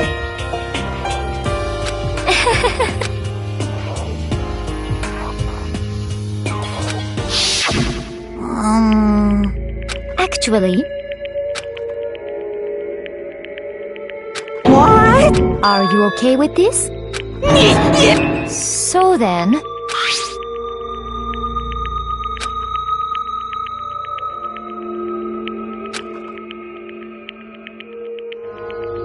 Damnation!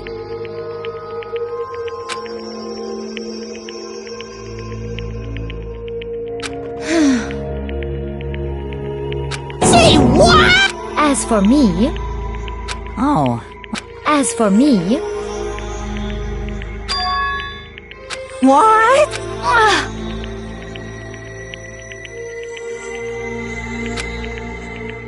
Damnation! Say what?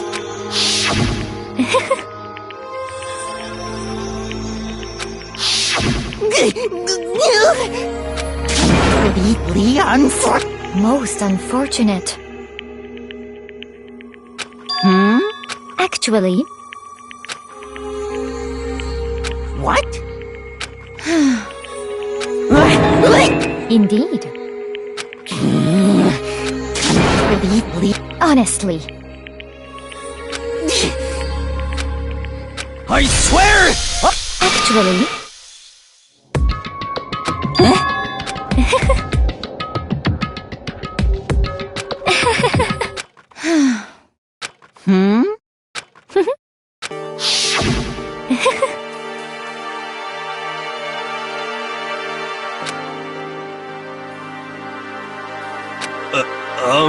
I see.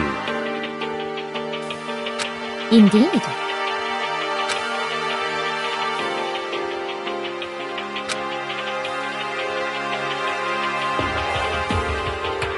But... Let's see.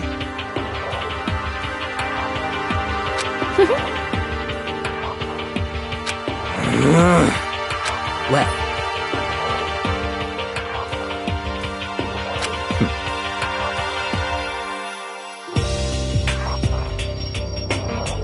Are you okay with...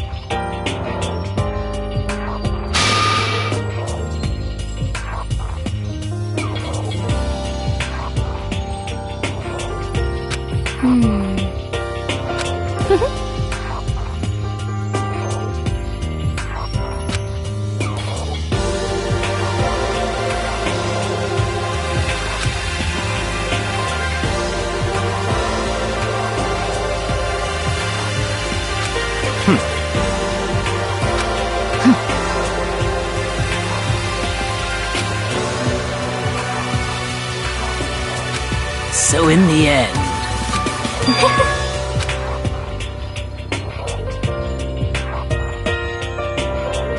What the heck? Well, Don't be mean! I wonder about that.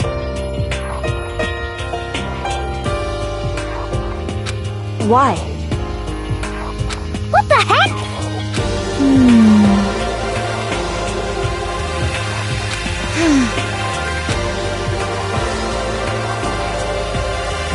But... You little bitch! Hey!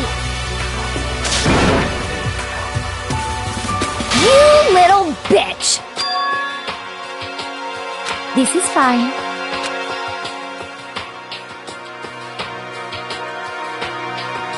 Honestly.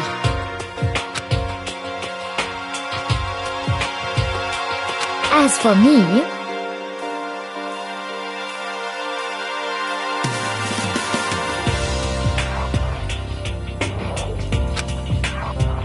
Isn't it wonderful?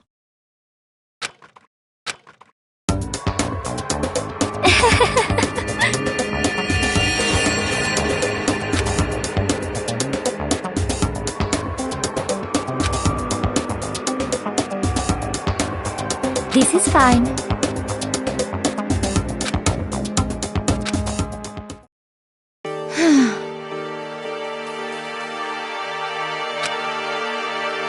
There is nothing to be done.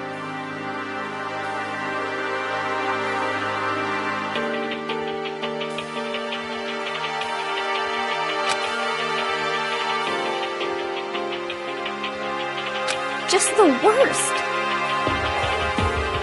Oh.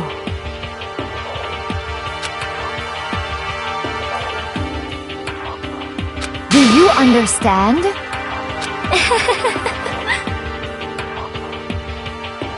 What is this?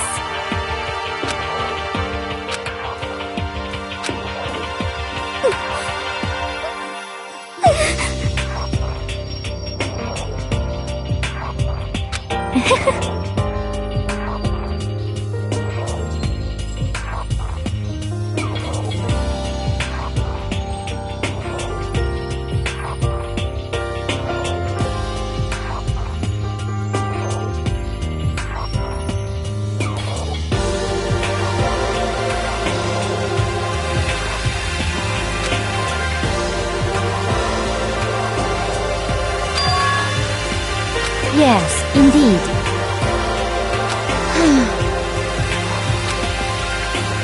Isn't it wonderful? Hey.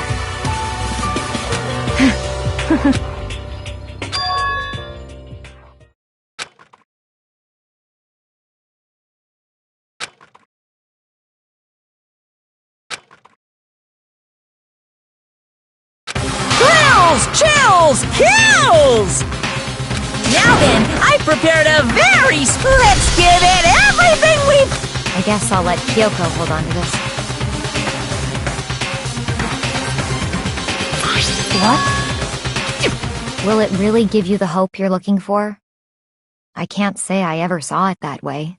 Which is why... Actually, it's not important. Well then... Take care, everyone. Perhaps we'll meet again.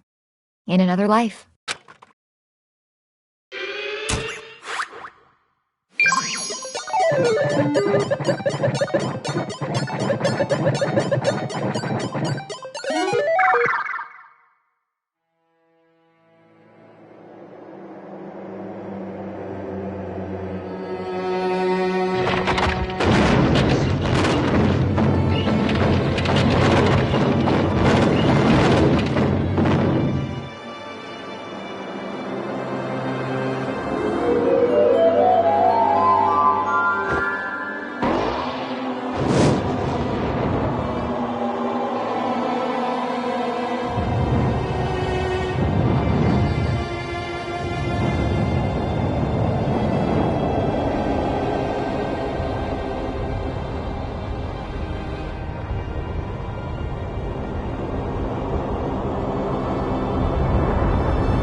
What are you gonna do? Let me out of here!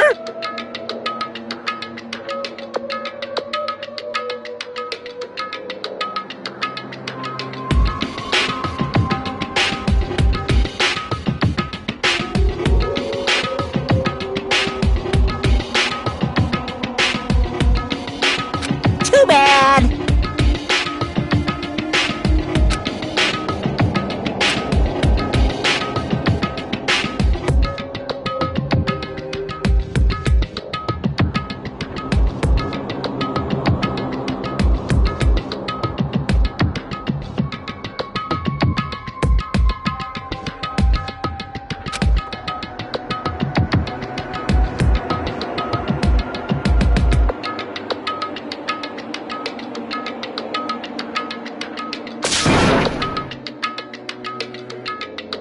How strange.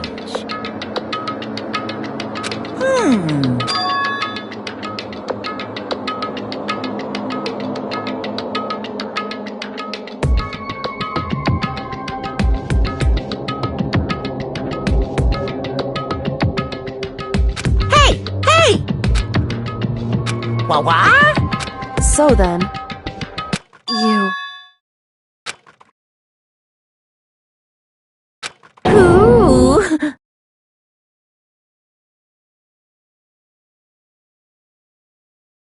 Hey, Ooh! How exciting!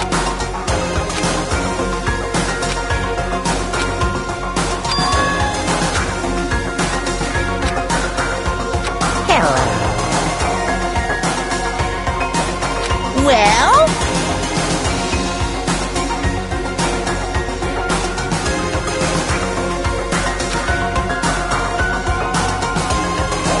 See ya later!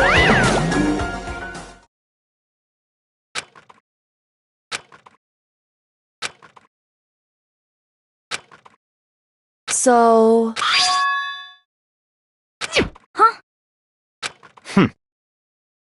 Hey, Indeed.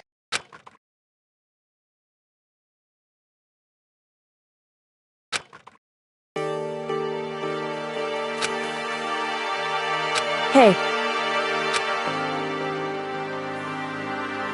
What? so... Come on.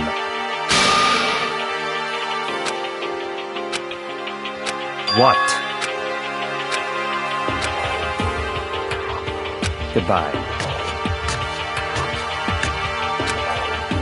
well then. Yo!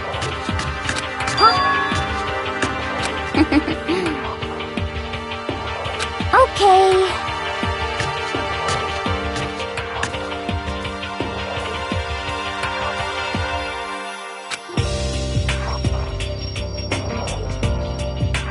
Shall we go?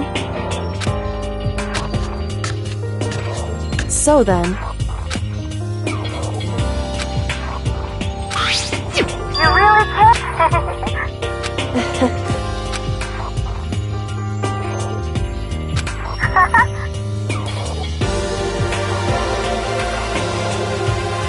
So,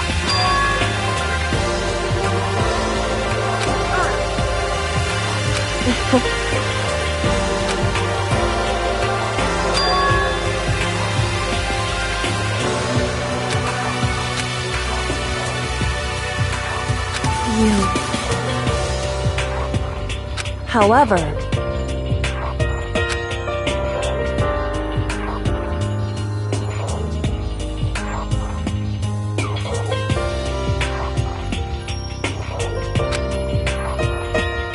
What?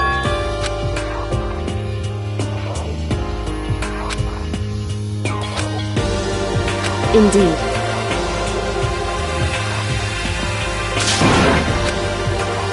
What?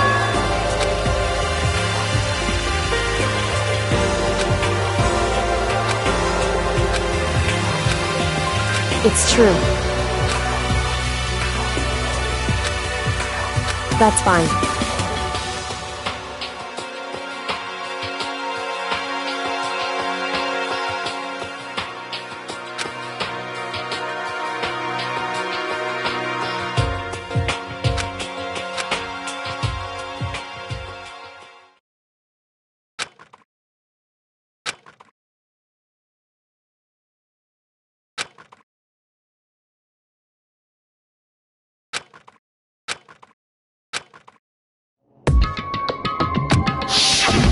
Correct.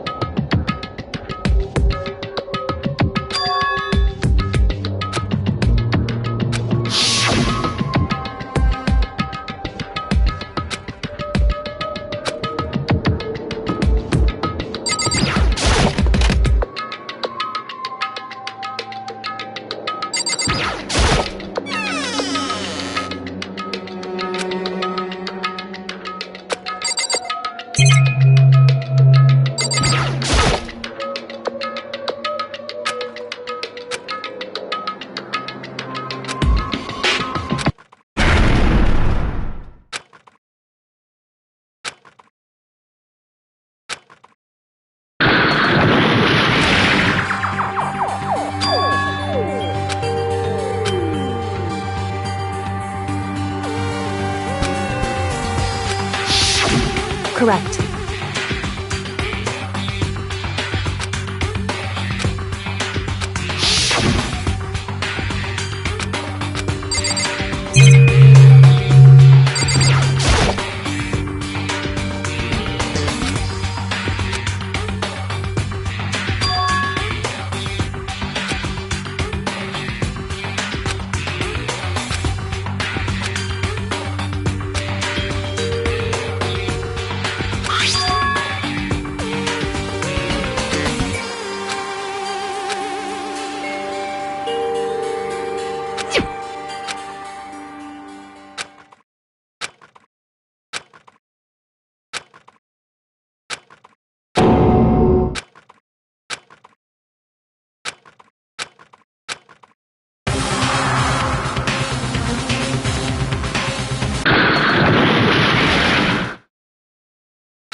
Why, you...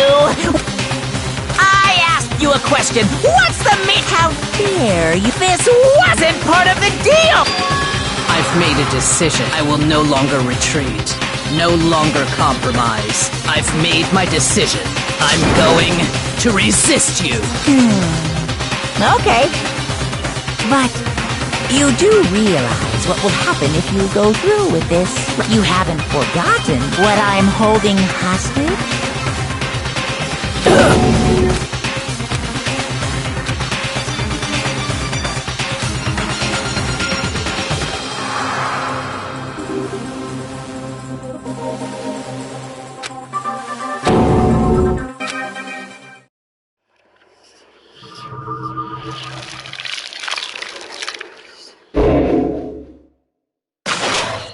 You